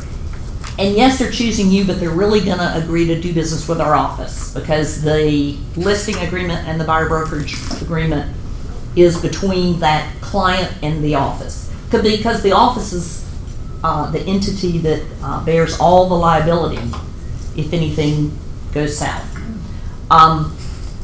So our objective with our lead generation activities, phone calls, text, networking events, is to find leads, and then with those leads we want to set appointments. Okay? Once we have the appointment, you're not going to find a home at that appointment.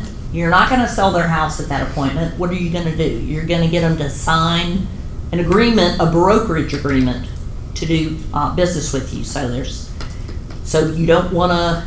If you always want to get to that point of having them agree to do business with you, choose you, and sign a brokerage or a listing agreement with you, what do you think you might better always have with you when you have these appointments? A listing agreement. Brokerage agreement. Right. So like you never go to a listing agreement without a listing listing appointment without a listing agreement, a paper one. And likewise, at every brokerage consultation, you take the buyer brokerage agreement. Now, what if the person you're talking about that you set an appointment with, they live in Smyrna? You can set an appointment at the Cityside Keller Williams office. That's one of our Rawls Group offices. I've done that several times. You can go to any Keller Williams office that would be more convenient for you and the prospect. Now, of course, you have to set it up in advance, and weekdays, this would work on a weekday. You'd call that market center and ask if you could identify yourself, reserve a conference room. Because you can't get into their office on the weekends, that's not going to work. Now, the third alternative, so our office, other Keller Williams offices, and then some people will, just meet at Starbucks or something like that. And it's okay as long as they're not going to get too distracted, and you can still.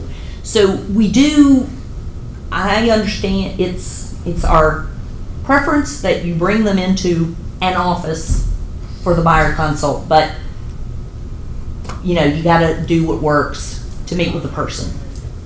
So we've got to find leads because they're the people that want to buy or sell. Our objective is to set an appointment with those people because this is a face-to-face business in terms of making the big commitment. And at the appointment, we want to get them to sign an agreement to work with us. Okay, so now we're under contract with them, because it is a contract, the listing agreement, the buyer brokerage. And then you're going to go off and you're either going to list the house and try to sell it, or find a house and put an offer on it. And what do we call that once the two sides come together? We call it under contract. So we want to either get our seller's house under contract, or we want to go under contract with our buyer. Okay, we do all the things which we're going to teach you about that you do until we've passed all the checkpoints, due diligence, and finance contingency, appraisal contingency, and that final step is what do we call at the end where we come and we say, okay, closing. Yay! We love closings because what happens after closings? The money. The money, right? At the closing, once the buyers, either they or their lender wire transfer the payment for the property, and the closing attorney has proof that the funds have been transferred, they then cut the commission checks to agents on both sides, made payable to their brokerage, and then we bring them back, and then the office. Now, there are details, there are a couple of different ways to do this, so I'm not going to get into the details. We'll cover that later, because you can have what we call a pay at close, and then there's direct deposit, or do you want a check, blah, blah, blah. We'll get into that later. But you see with this funnel, it's logical that not every lead that you talk to and cultivate will agree to an appointment, or they may want to buy a house, but you just can't pin them down. That can be the case. Or you go on a listing appointment, but they choose another realtor. So more leads, to get your appointments, and not every person that you try to sell the house. It's lovely if you bat 1,000 and every single person that you set an appointment with agrees to do business with, chooses you, and that actually could be that's what you should shoot for, is 100%. And then there are reasons. All of a sudden, we've decided to rent for another year, or there are all sorts of frustrating to us reasons why our clients don't go all the way after we've spent time and effort on them. So not every agreement leads to a contract, and the majority of contracts do close, but there can be reasons. So that's why it's a funnel, because if you want to have 2 closings per month consistently, Terry would say, better to, I mean, it wouldn't be a whole another one, but try to have potentially 3 in case one falls out. I mean, it's not quite that ratio, because that would be a whole lot more, but you see what I'm saying is you have to pad your activities to make sure that your results, and you do that until you know consistently what your, we call these conversion ratios are. Every person I talk to on the phone sets an appointment with me. Not, but you know, you can constantly improve that, and then the ratio of, okay, if I have a meeting with them, they choose me, 100%. Then, you know, it will probably never be 100% of the people that agree to do business with you end up going under contract, because it's just life. But always working on your conversion ratios. So then the better your conversion ratios, the less lead generating you have to do, you know, because you could make just 2 phone calls a day and reach your goal instead of 10, you know.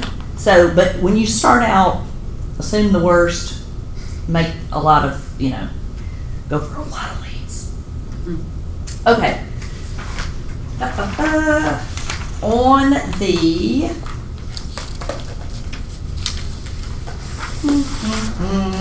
on page 30, Ryan, would you just read where it begins, the simple formula?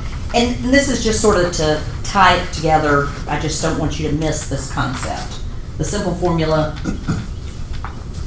Okay. Why can some agents make 100 calls a day and others fear the phone? Because successful agents follow a simple formula. Number 1, leverage powerful scripts. 2, build a relationship. 3, ask for the business. 4, ask for referrals. 5, come from contribution. It comes back to your mindset, one of helping people and being positive. Focus on your goal, avoid attachments to the outcome, and you will succeed. Okay. Travis, what do you think it means, avoid attachment to the outcome? Which is easier said than done.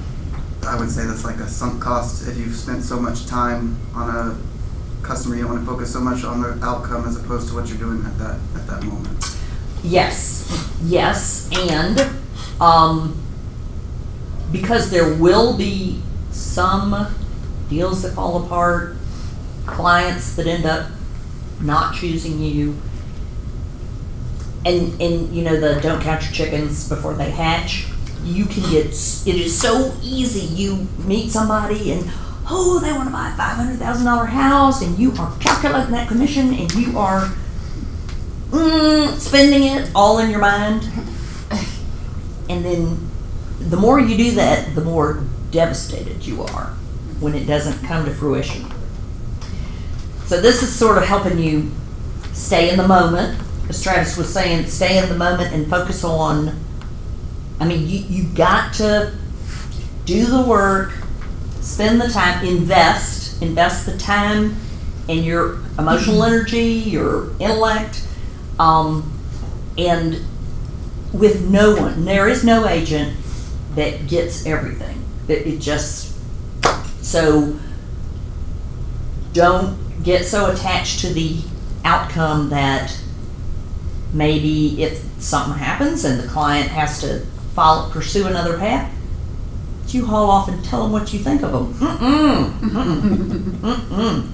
Your reputation in this business is paramount, and that is with clients and with other agents. It is so tempting when you're in a transaction and that other agent is just doing you wrong. They're not getting back to you. They're not sending you what you've asked for. They are, we can go on and on. You've got to treat them with courtesy and keep the mindset of they must be having a bad day, give them the benefit of the doubt. And this is a little self-serving, but the time may come when you are in another potential transaction with them, and if they remember that you called them names or hung up on them or did something, your client will suffer because you got into it with that agent.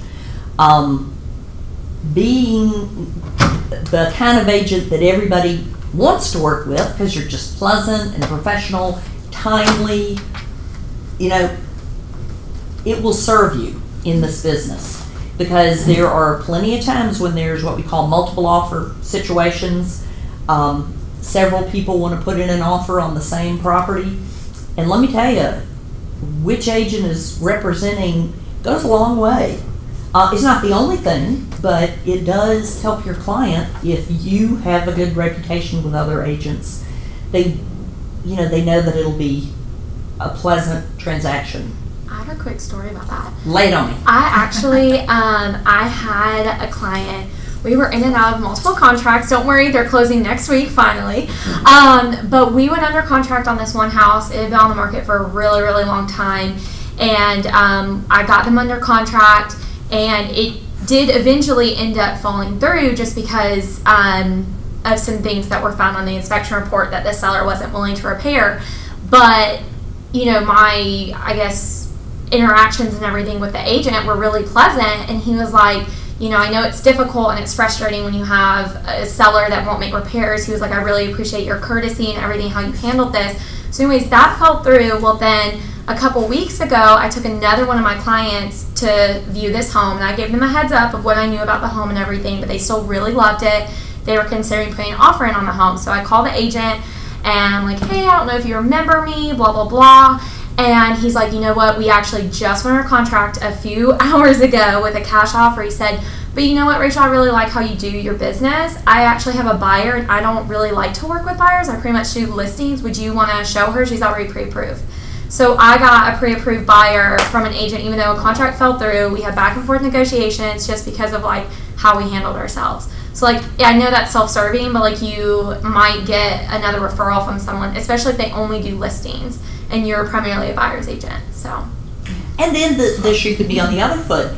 There could be another, maybe you have a listing, and that person that gave you a referral comes and they're representing. I mean, you can return the favor somehow. Absolutely. So it's a relationship building, not only with your database, but with all the other agents out there.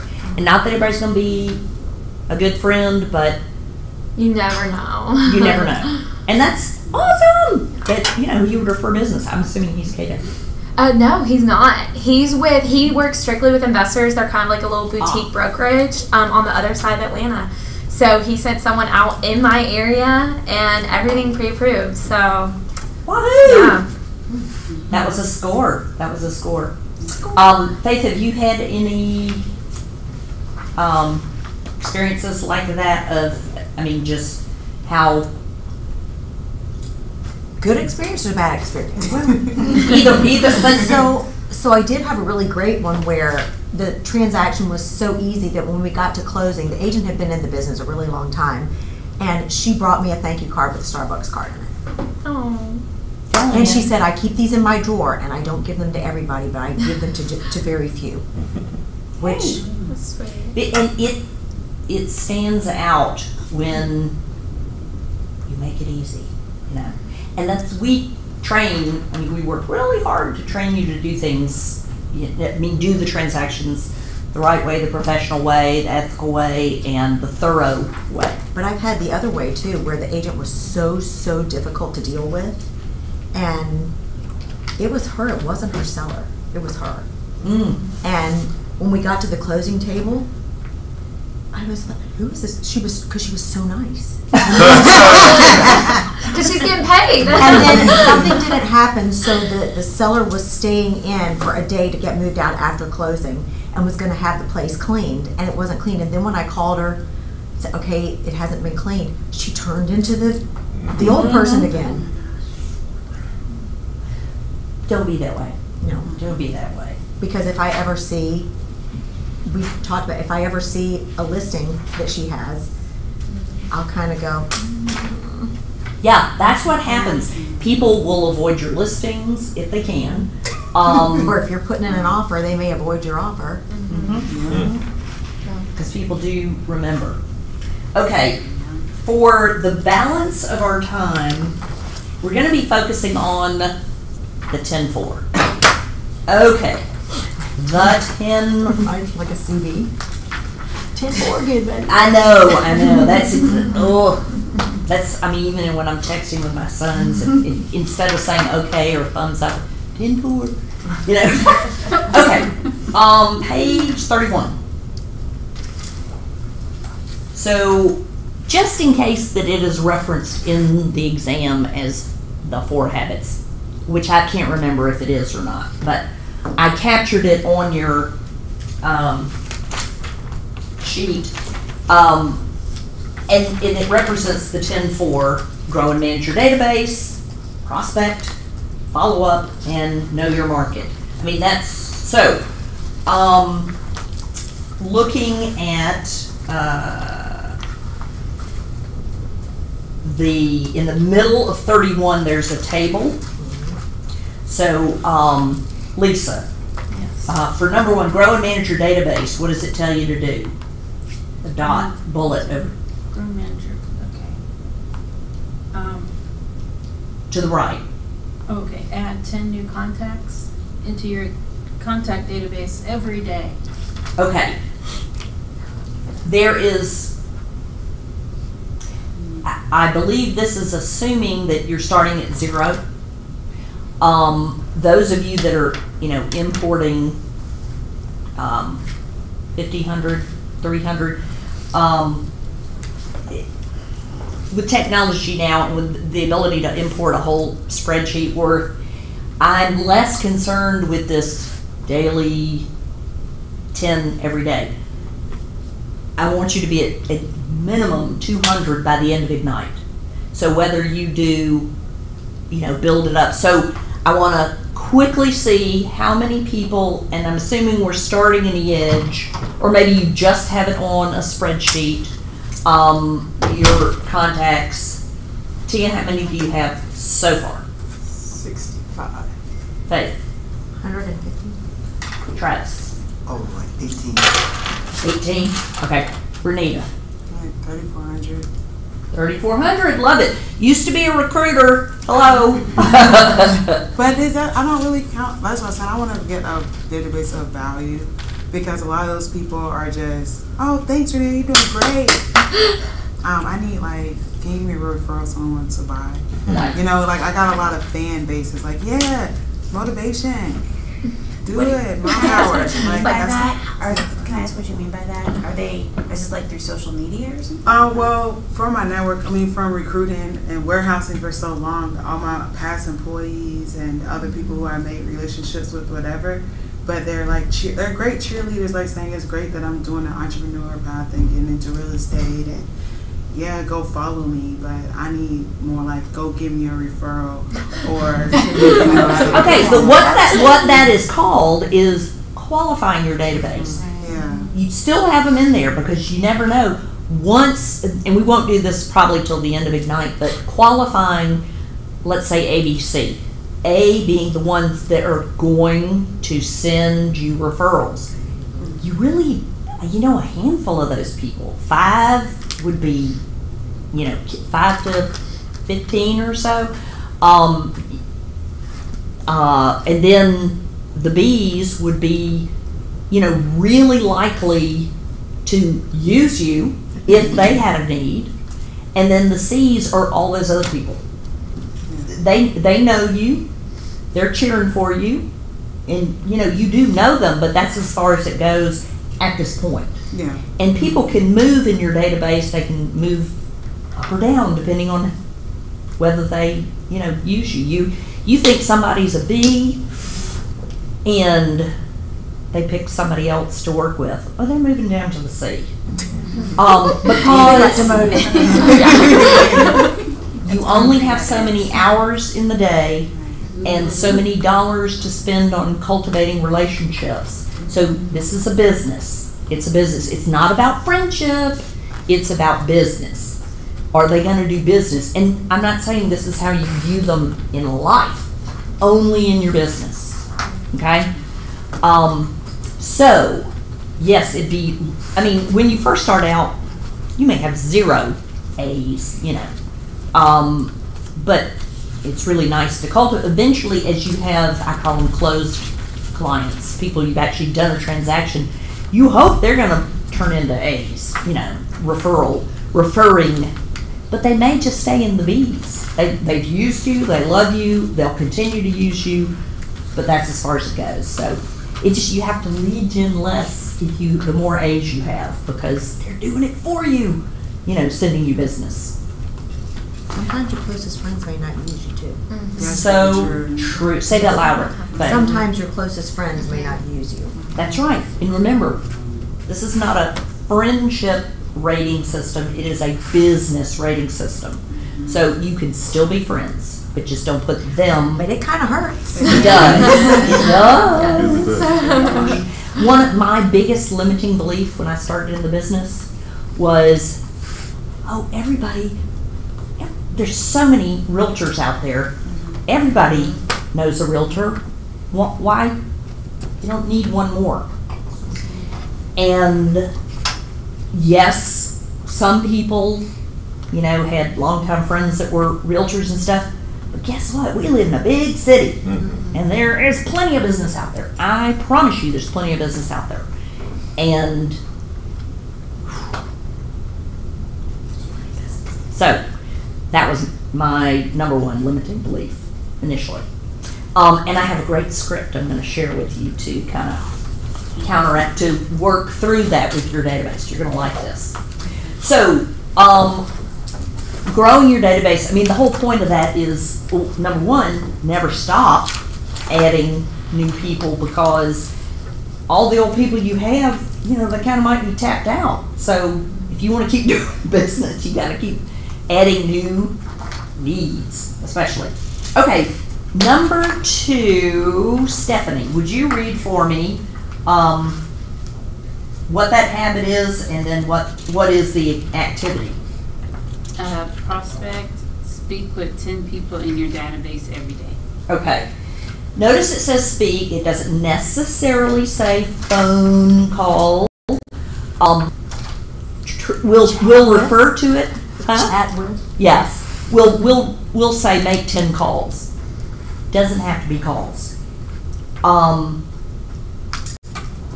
When you text somebody, if they don't respond, it doesn't count. Just outgoing messages, emails, texts, even posts on social media,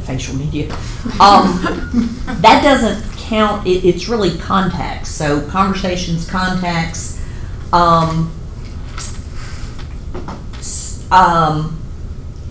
man, if you had Ignite's objective is that you have 10 of those a day. I will tell you, I found that challenging. You can call umpteen people, and oh my goodness, that answer machine. Because very few people, you know, they don't want to receive calls. They'll make a call if they want to call somebody. I get it. I understand. So, I was talking to Brad about this, and he said, hey, you can have a text conversation. Absolutely. You can cover a lot of stuff. And that is a conversation. Absolutely. Just, hey, great game Saturday. Yeah, it was. That's not a conversation. Now, initially we want you to, for your own benefit, in addition to relationship building, chatter, conversation, because if people don't know you care about them and their needs and, you know, what their dreams and, you know, their family, they're probably not going to trust you with the largest investment they've ever made. So, yes, always relationship building, genuine relationship building, but we want you to let them know you're now in real estate and why you did it, why you're excited, and if they're a bud, you know, would you help me build my business? And they'll go, sure, what does that look like? And then it's, if you hear of somebody that needs to buy or sell or invest in real estate, tell me about it and I'll reach out to them. Now, this can get ticky. You know, some people, I know, it's always best in this business to be in the driver's seat. One way is if you have a friend and they know somebody that needs your services, they give you the name and number and you reach out to them, because if they just give your name and number to that person, you may never hear. You weren't in the driver's seat. Now, you can't always control it. Sometimes people are uncomfortable doing that. More leads. The only way to overcome that is with more leads, more opportunities. Not every opportunity is going to pan out, sadly. So, but in these initial calls, texts, however you reach out to people, the point is letting them know you're now you have a new business, you're excited, and would you help me build my business? And who's going to say no if they're your friend? But they may not know what that, and you know, even if people just say, sure, if I hear of anybody, you know, don't have anybody right now, sure, I'll help you. Okay, that's something. And then, may I send you some, would it be okay if I occasionally sent you some real estate information? You know, something like that. And so this is called permission marketing. When you actually ask them, would it be okay if I started to, and say occasionally, send them stuff. So, all right. Brad and I have talked, and if you only had 5 conversations a day, we'd consider that a win. I don't know who or where in the country is consistently having, I mean, when you first start out, is having 10. Now, big producing agents, they're doing it. But, you know, they've been at it. It'd be lovely if you got 10, but don't just, you know, don't stay up till midnight because you have 5 and not 10.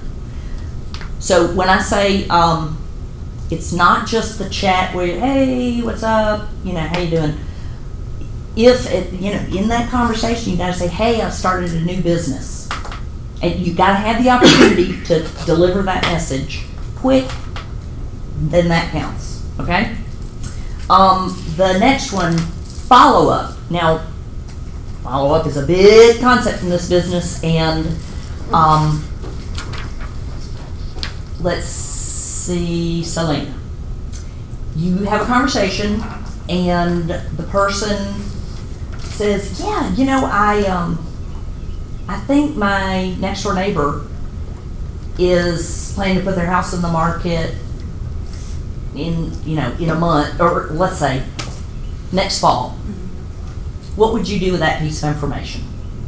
What are some what do you think would be the appropriate follow-up to that? I definitely try to get that person's neighbor's information. Mm-hmm. We talked about this the other day. I wouldn't wait till the fall. I'd try to reach out sooner. Mm-hmm. What would you do for the friend you were talking to on the phone? What might incentivize her to do it again? Thank them. Yes, and so the minimal thank you for somebody who gives you a lead is, do you see those cards? Yeah. A handwritten note, 2-3 sentences. Hey Susie, thanks so much for telling me about your neighbor. All right, you mean was making faces at me. Thanks so much. I'll take good care of her, and I'll keep you posted on progress. I mean, short, because I hate handwriting. Short. So during Ignite, now, okay, so that's one example of where notes might come into play.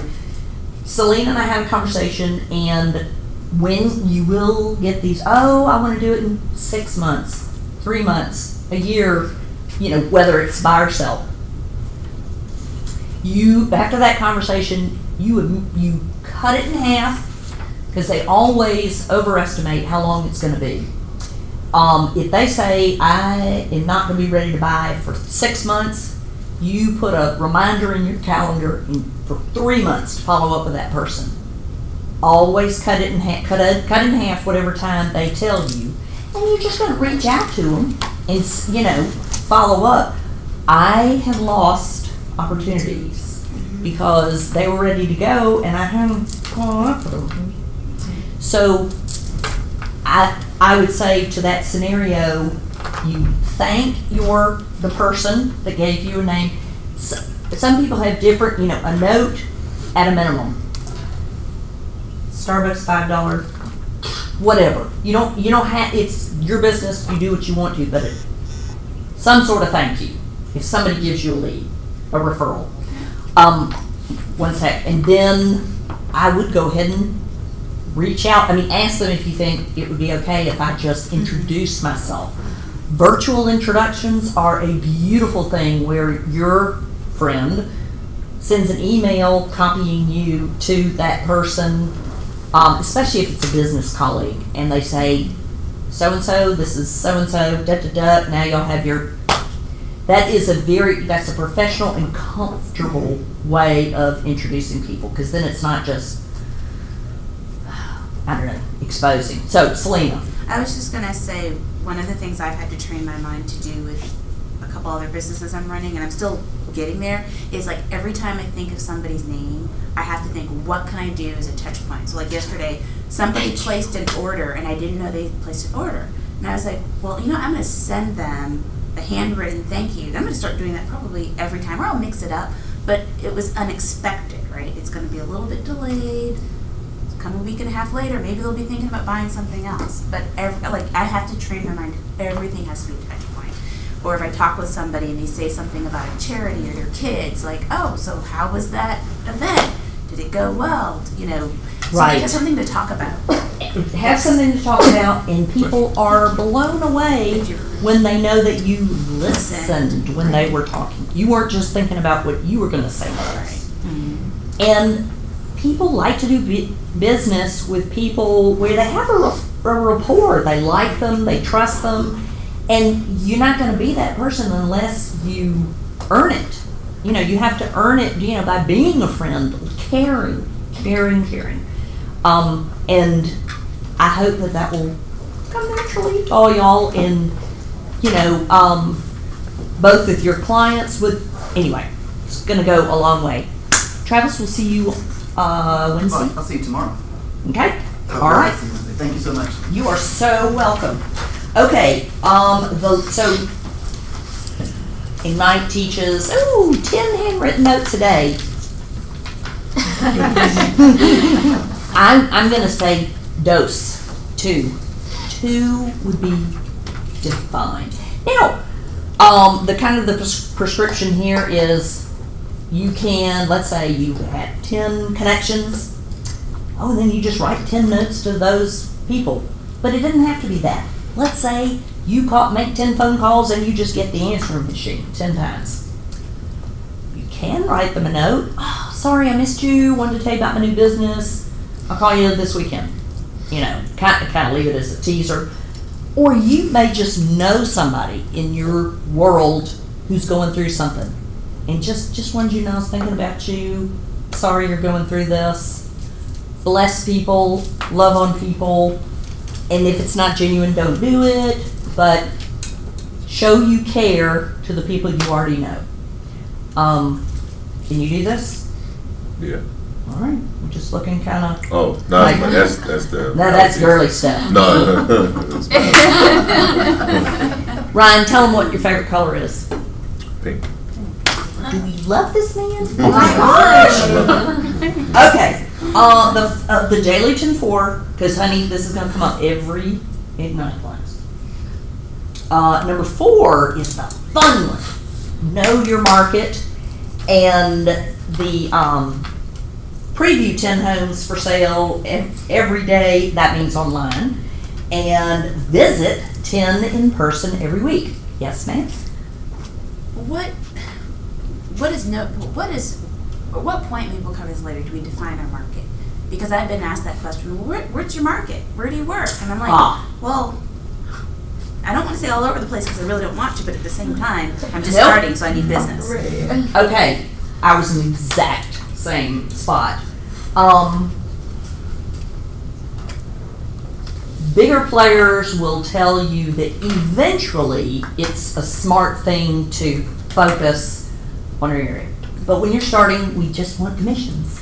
So I said, anything kind of north of I-20 was kind of the line I started with.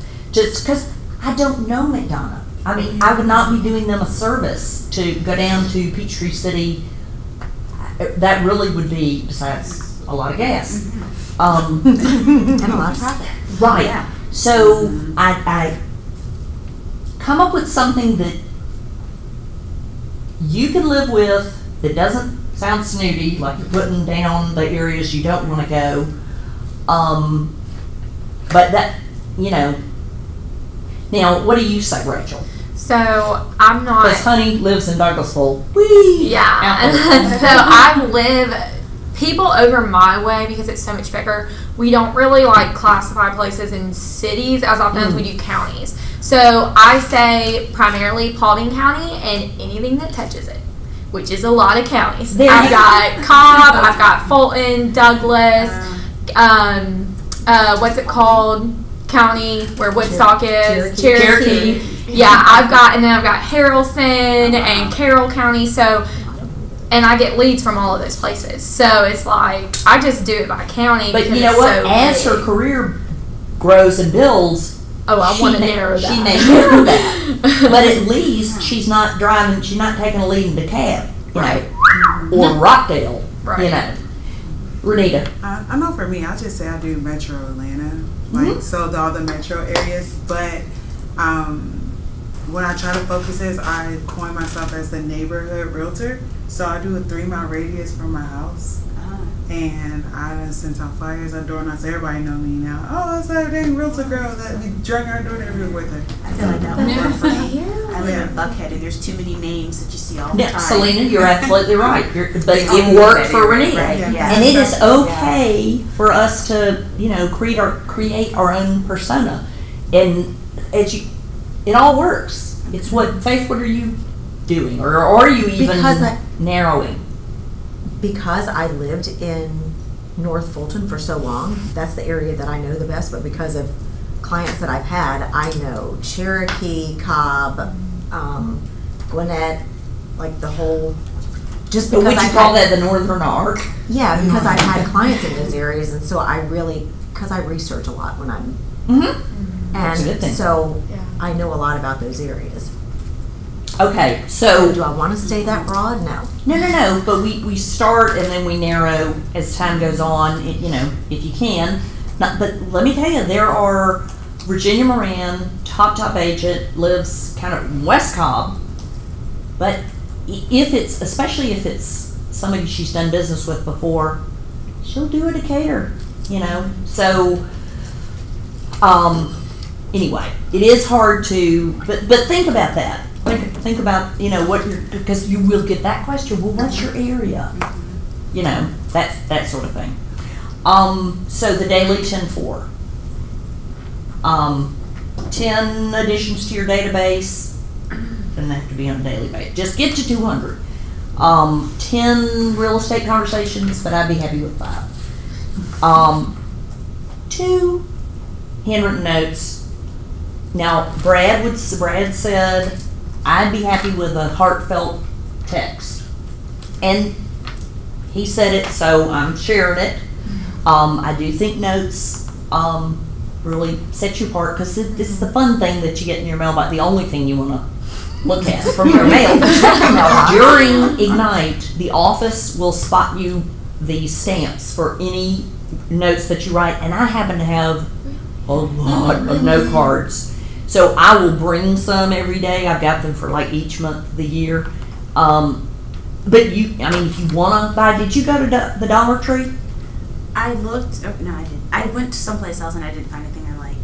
I was Right. being picky, probably too picky. I gave myself 15 minutes and so make yourself happy with these notes. It can Yeah. just be, sometimes I'd get them and it just had an S on it, a monogram.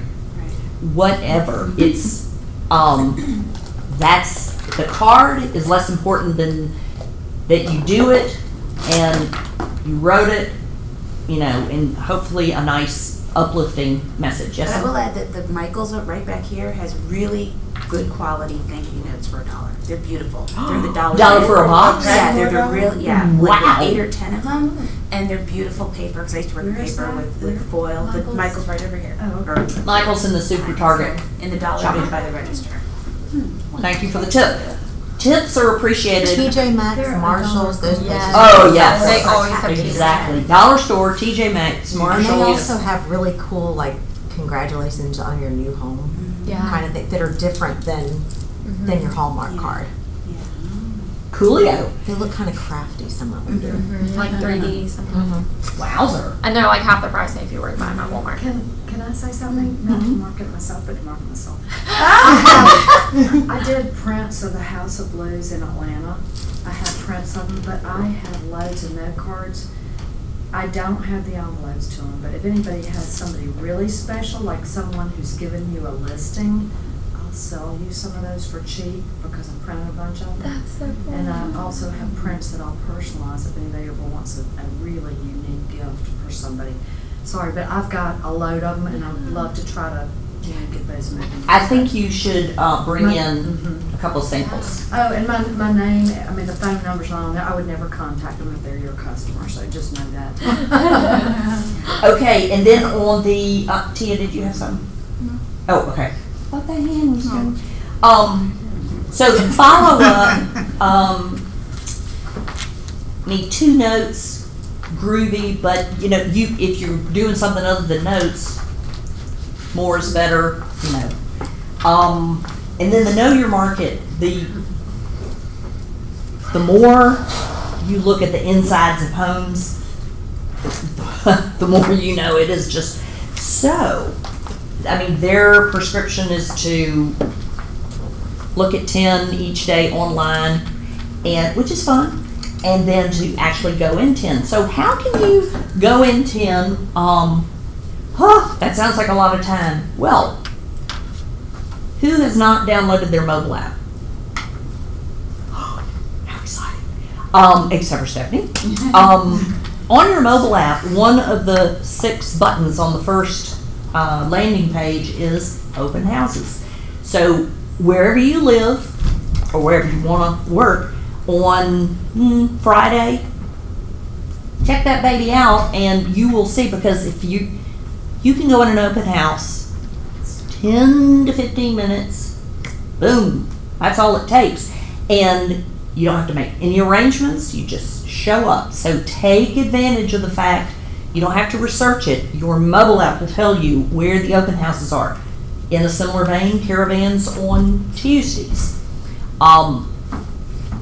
If you come to sales meeting, it would probably make sense to come to the ones around here, and they don't all have to be Keller Williams. You're just learning inventory. You're learning what houses look and the difference, and you're honing your skills on differentiating between, okay, here's what the pictures look like, and then inside, ooh, it's not exactly the same. Sometimes it is the same, but you need to be more educated than your clients. So, compare and contrast. Yes, ma'am. When you go to other people's open house, do you have to let them know you're a realtor, or are you just going in and leaving, so it doesn't matter? I do. Because then you can possibly chat them up And why might you want to chat up a realtor from another company? To build a business. Right, okay, advance your reputation, that you might do business with them. What else might you gain from that? Downline, profit share. Oh, they might someday be open to, yeah, coming to, I mean, it's for you, you know, that profit share, so, yeah, I wouldn't keep it a secret that, and, you know, oh, you got buyers looking in this area, yeah, people love for you to come to their open house because they want to be able to report to the seller, we had 20 people come through. So they're not gonna be mad that you come. Okay. They want more bodies. Helen, did you have you just flipping the hair? Got it. So yes, I mean, that's not your primary objective, but don't ever forget that option. You could meet somebody that just, if you like them, don't recruit them if you don't like them. But they might want to, they may not be satisfied with the brokerage they're with. And if you like Keller Williams, invite them. Did you have something, Regina? Or Karen? Question. God, that Keller Williams app's so cool.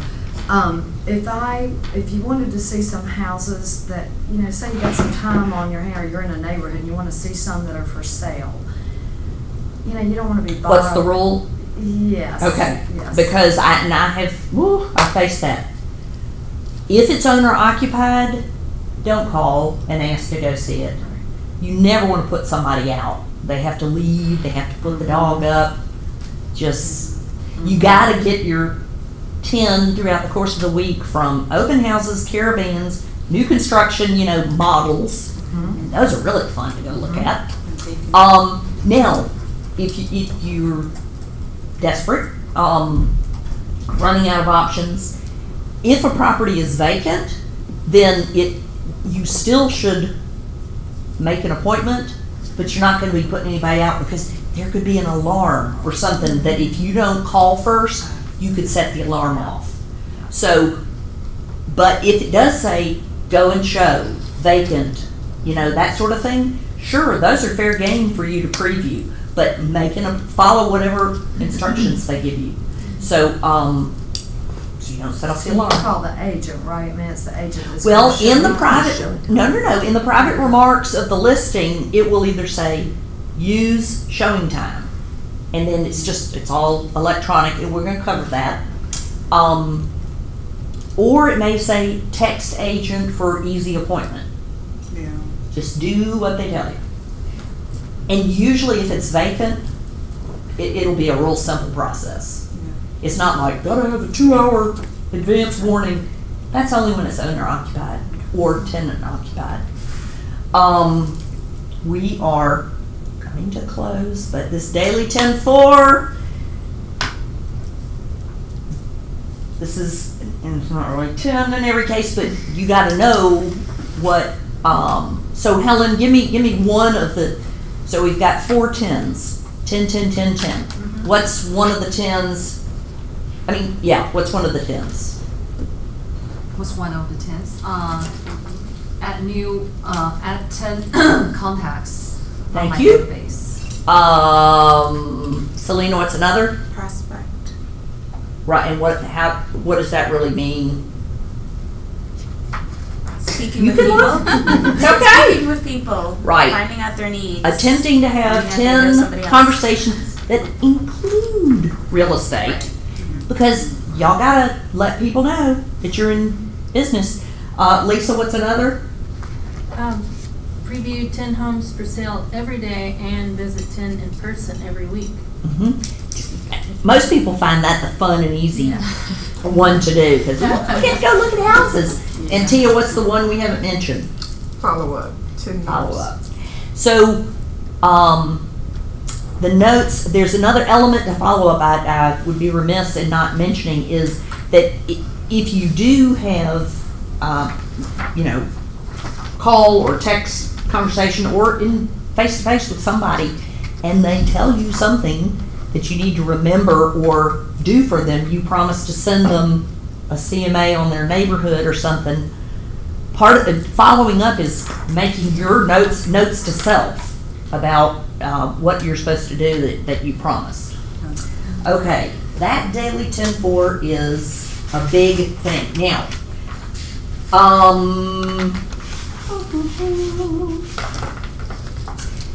Keller Williams has a we have something called My Tracker, and you can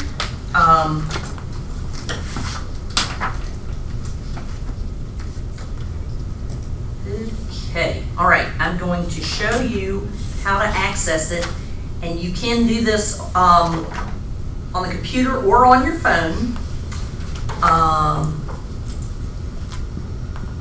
But it's the exact same process. If you want to do it on your phone, you'll have to go through like the Chrome app, and essentially you're going to log in at mykw.kw.com.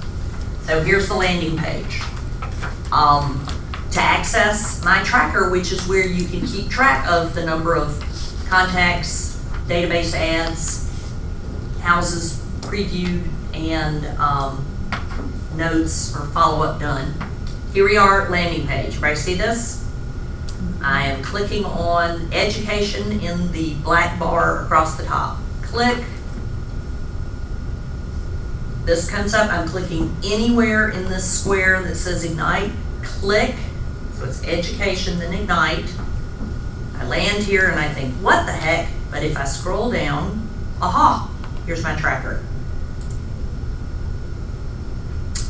So, it will look like this, and I'm going to click on Enter Daily 10-4. Whoops, I'm going to click on the plus.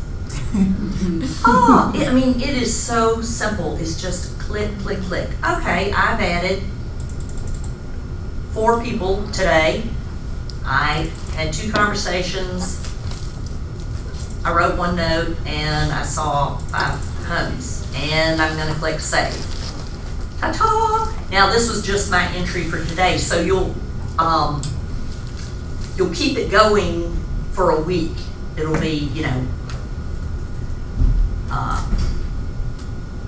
the next day.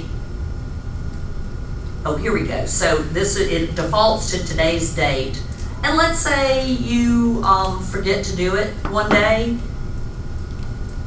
It really doesn't matter if you combine them. Okay, I'm going to put yesterday's and today's into this one day. But if you want to be precise, you can go back and, let's say I did some on the 7th. Okay, and I guess you have to change the date before you enter. That's it. But you get my point. So at the end of the week, or this time next week, I'll show a report and we'll see who's high on the leaderboard. This is just to encourage you to actually do the daily 10-4, and all the teachers are going to say, did you do your daily 10-4? And if you please track it on my tracker. So went into my KW, education, Ignite, and then just scroll down, click on my tracker, and click. It's like, and actually what I did is I kept it like in my calendar, and then Sunday night before Monday class, I went in and did it all. So if it's too cumbersome for you to log it every day, no biggie. Got it? So this is my tracker. All right.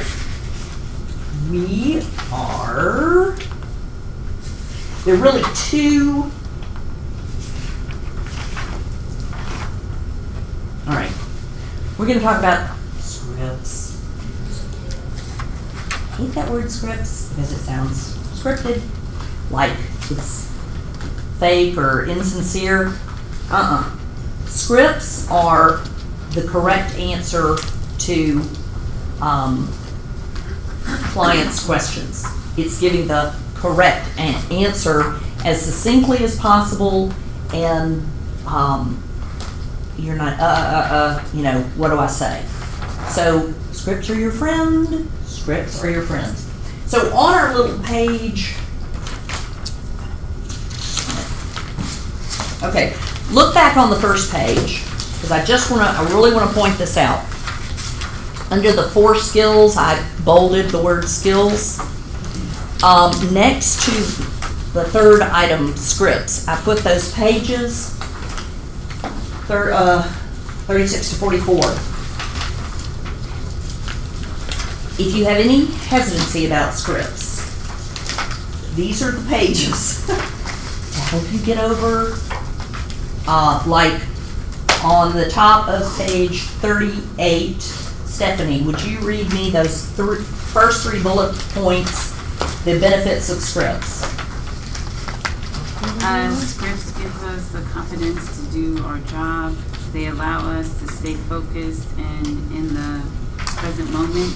They provide consistency in what we say and do. There you go. Then we have several pages about how to memorize scripts. And yes, I mean, you read it out loud several times, then you look in the mirror and you smiling, repeat it, start one sentence at a time, and then add another sentence. It seems, I don't know, very high school, whatever. How else are you going to do it? And I do recommend that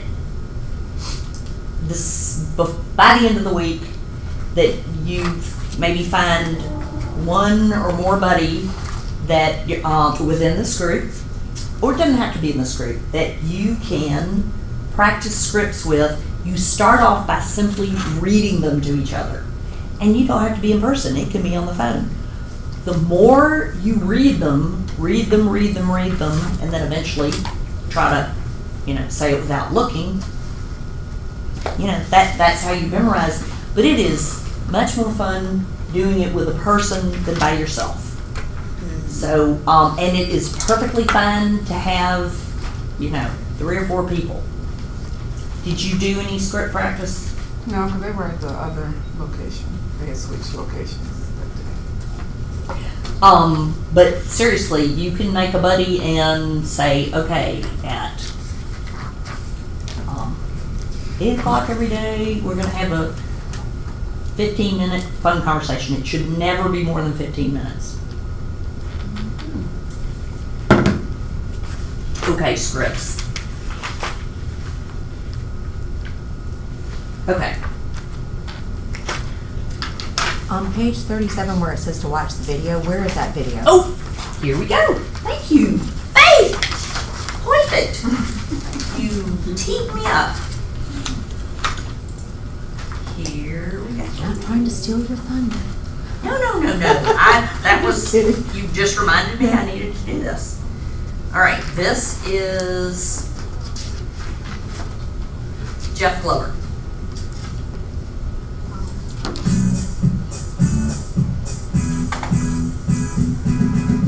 Hi, I'm Jeff Glover, and I'm going to tell you the top 5 things that you need to know about using scripts.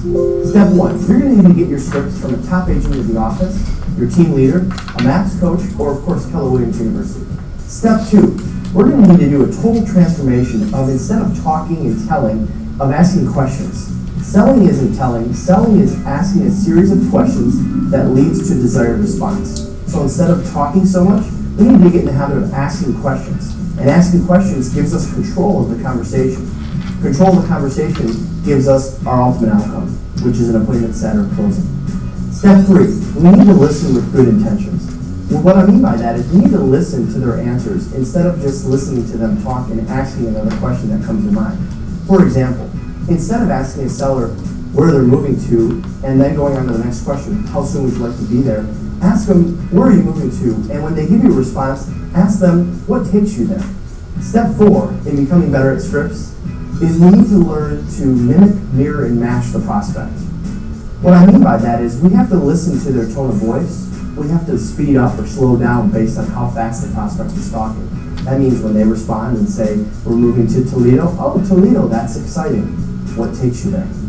93% of communication is body language and tonality. And that means only 7% are the words that we say or the questions that we ask.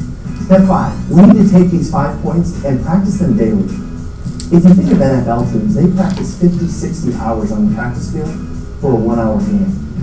Our game is our presentations and our appointments, and we need to practice daily everything that we've learned every single day before we meet with our clients.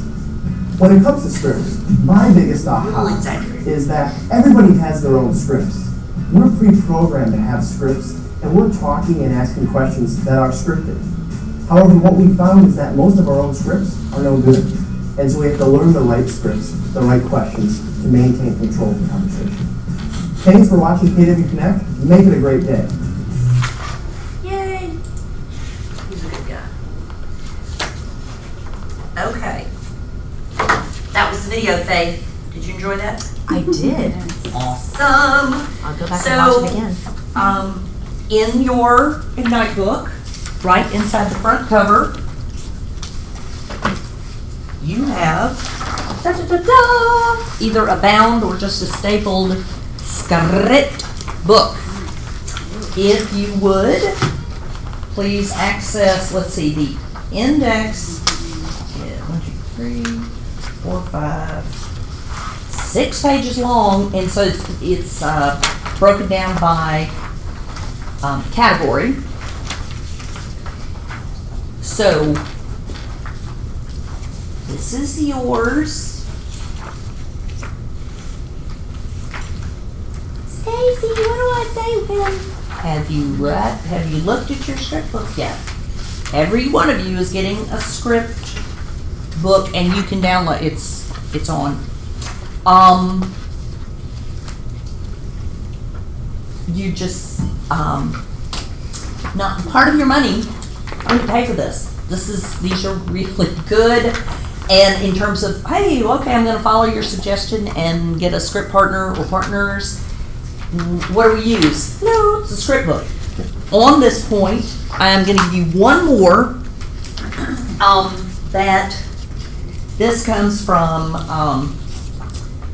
Brian Matheny, a coach, has a coaching company, and it's called the Mayor Campaign. Actually, he didn't. His partner came up with this.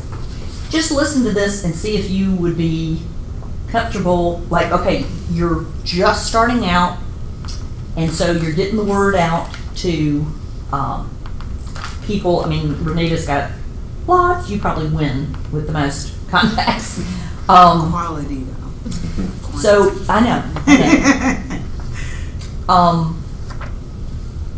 And it goes, so you called them and hey, how you going? Da da da da da. And then you want to get into real estate. Oh, by the way, if you were buying or selling a home, or had a friend or family member who was, do you have an agent you'd refer them to?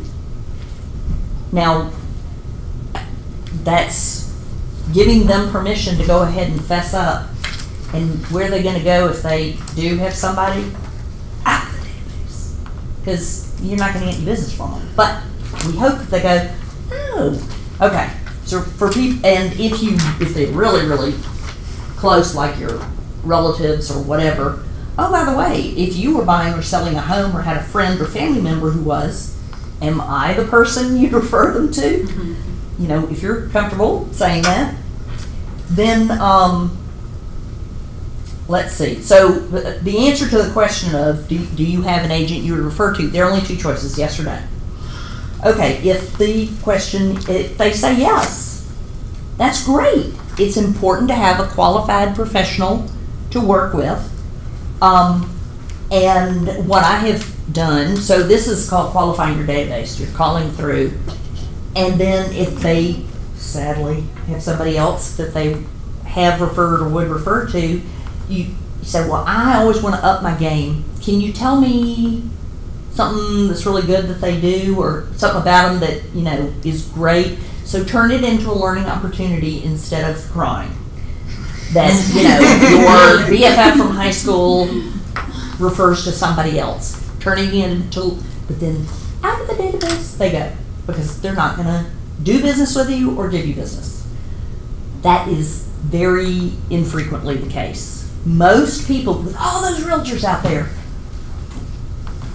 the way our brains work, we really can only keep maybe 1 or 2 names of people in any one profession, and we forget every 17 days. So the vast majority of people are going to go, well, no, I don't have. So then what do you say? Well, I'd like to be that person, or I'd like to apply for that job. So this is a way of you kind of finding out, you know, you're introducing, I'm a realtor, and I just joined Keller Williams, starting my business, and you kind of want to go ahead and find out whether or not they're going to use you. This, you know, if you had a friend, or if you know, so you're making it very comfortable, you know, you're not saying, would you use me? You know, not too direct. And then, remember I mentioned permission marketing, and from time to time I've come across valuable real estate information that everyone finds useful. Would you like to receive that? Then you get their, you know, permission to put them on a drip, and they say sure, and you say okay, great. Where's the best place to send it? And this is also in this dialogue for the people you have. You may have phone and email but not home address, or you've got home address but not email. You know, this is, you can kill all these birds with this one campaign. Anyway, to fill that out, and then, so if you do nothing else, you're like, I don't know what to say when I call these people, you take these concepts and just say, or hey, I'm taking a poll. Do you know,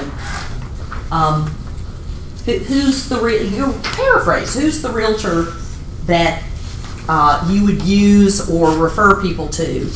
And if they say Mark Spain, they probably just see him on a billboard.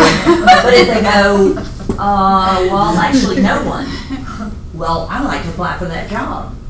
And then you're introducing the concept of, I want to be your realtor, which means I'm going to keep sending you stuff. I'm going to stay in touch. And, you know, and I would love for you to refer business to me. So, how, not literally word for word, but conceptually, does that feel comfortable? Did I give you one? Yeah. Mm-hmm. Okay. Does that feel comfortable to, like, what do I say? Well, if you pop the question about, do you have a realtor that, you know, your go-to realtor, however you want to say it. Ryan, give me some feedback. What do you think about the script? Mm-hmm. Oh, yeah, they're comfortable.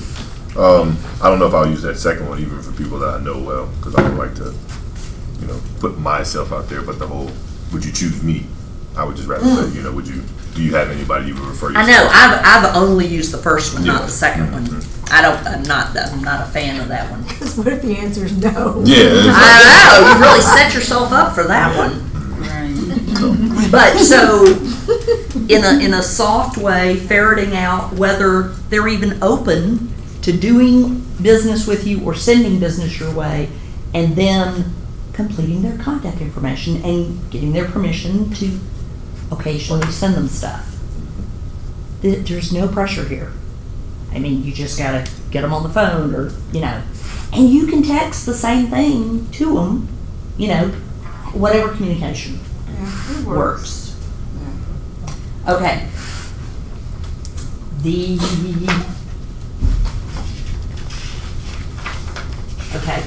The last category of kind of concepts for today is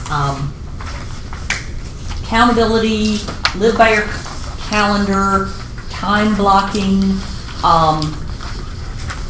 This is how you make sure that you protect your 20% time.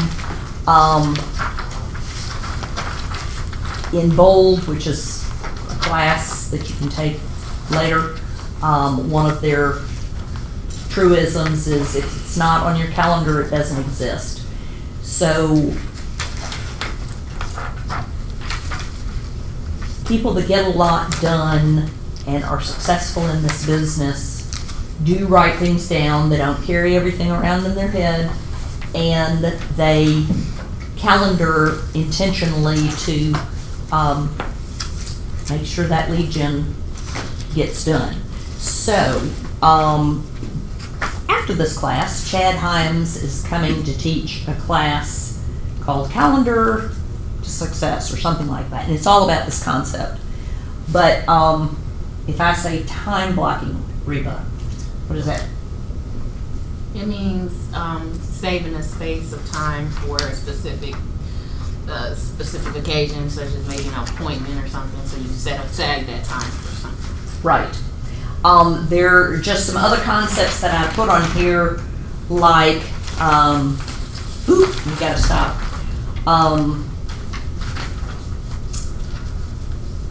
Your top priority is generating revenue. So is adding people to your database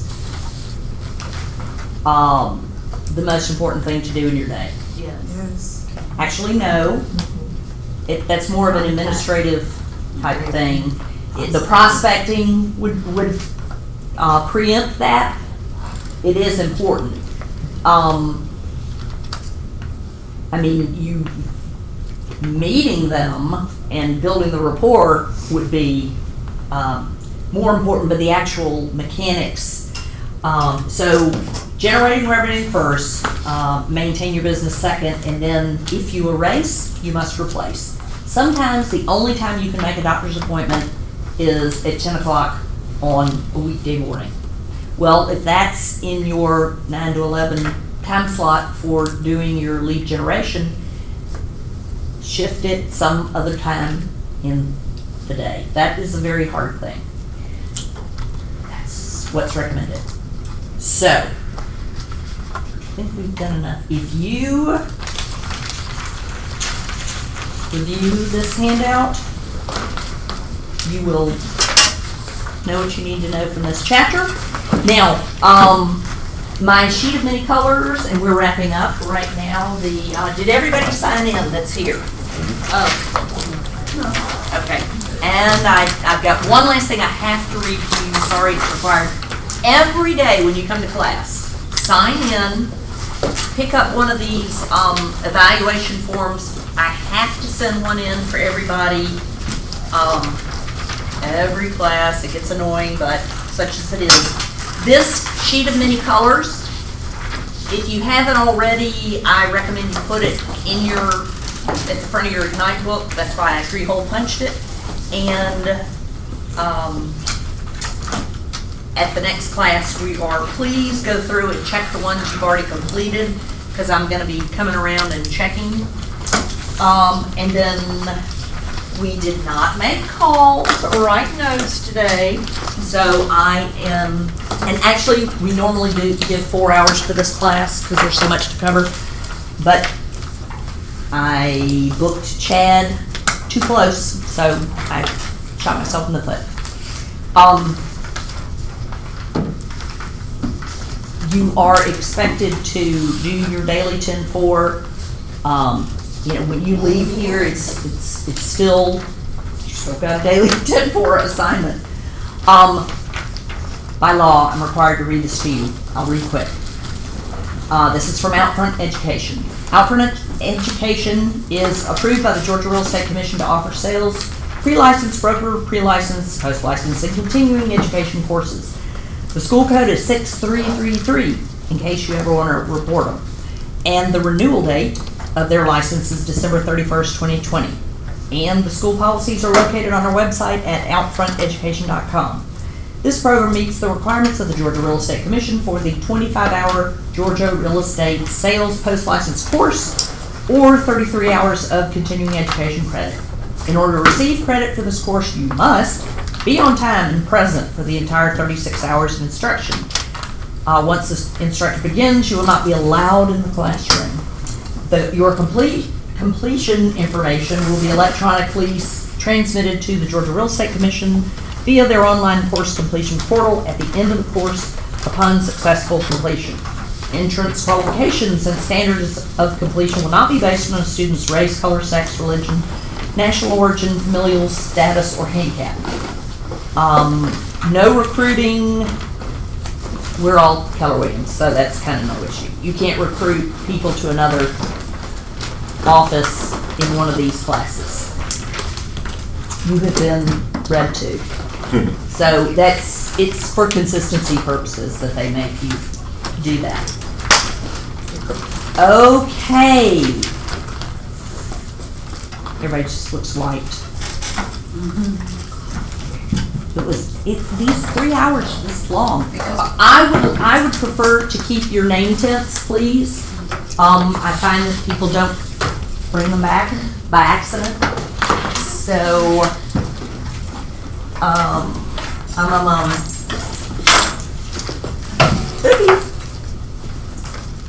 I didn't do you. Oh, no. Okay, and if you would, and these Outfront Education, oh, you got that one. Is that right? I'm trying to. That, but no, I got so many, I have a lot of lessons right now, so it's like, that's like Yes, I'm I'll running take in and out. No, I was gonna say you can throw these away now that I've read them to you. Okay. We want to partner, because that's what I need. I need that. So if you would, yes, just plop them. Full-time agent. Plop them down here. HR ended. It was too much. I was going crazy.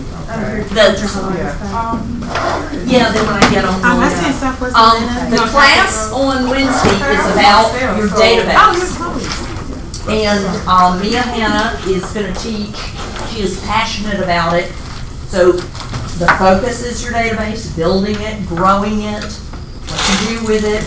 So those of you that have not many in your database, that this week, getting into the old habit of the daily 10-4, but building up your database as quickly as possible, getting your information in there, that's your priority this week, along with getting the word out that you're now in biz.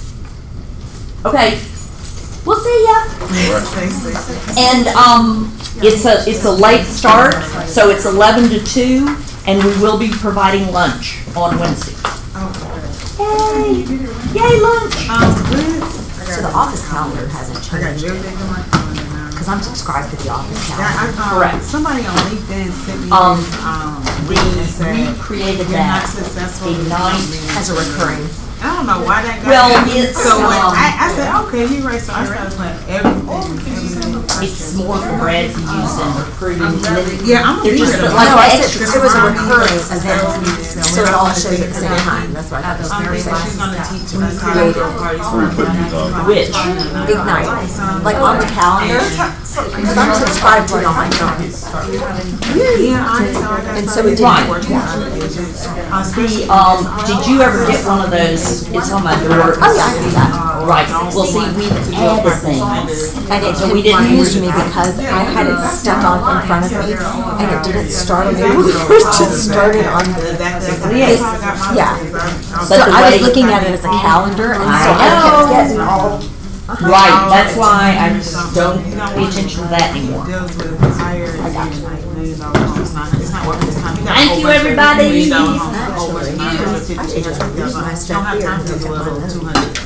So he's actually that's the best.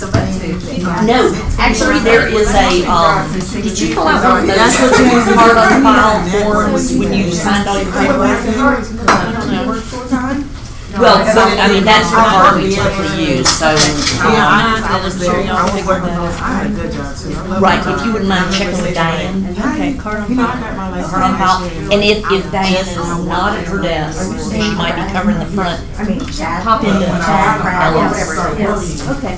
Or Lauren. Either one of them in the MCA office, they can. Thank you.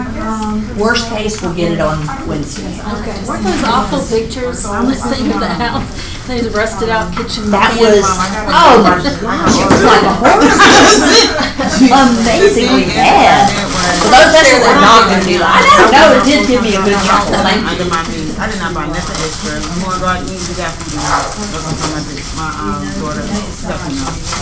And I saved 6 months worth of savings. So, I mean, for all my bills, I put that like $100 more over my 6 months of savings. And I saved that up.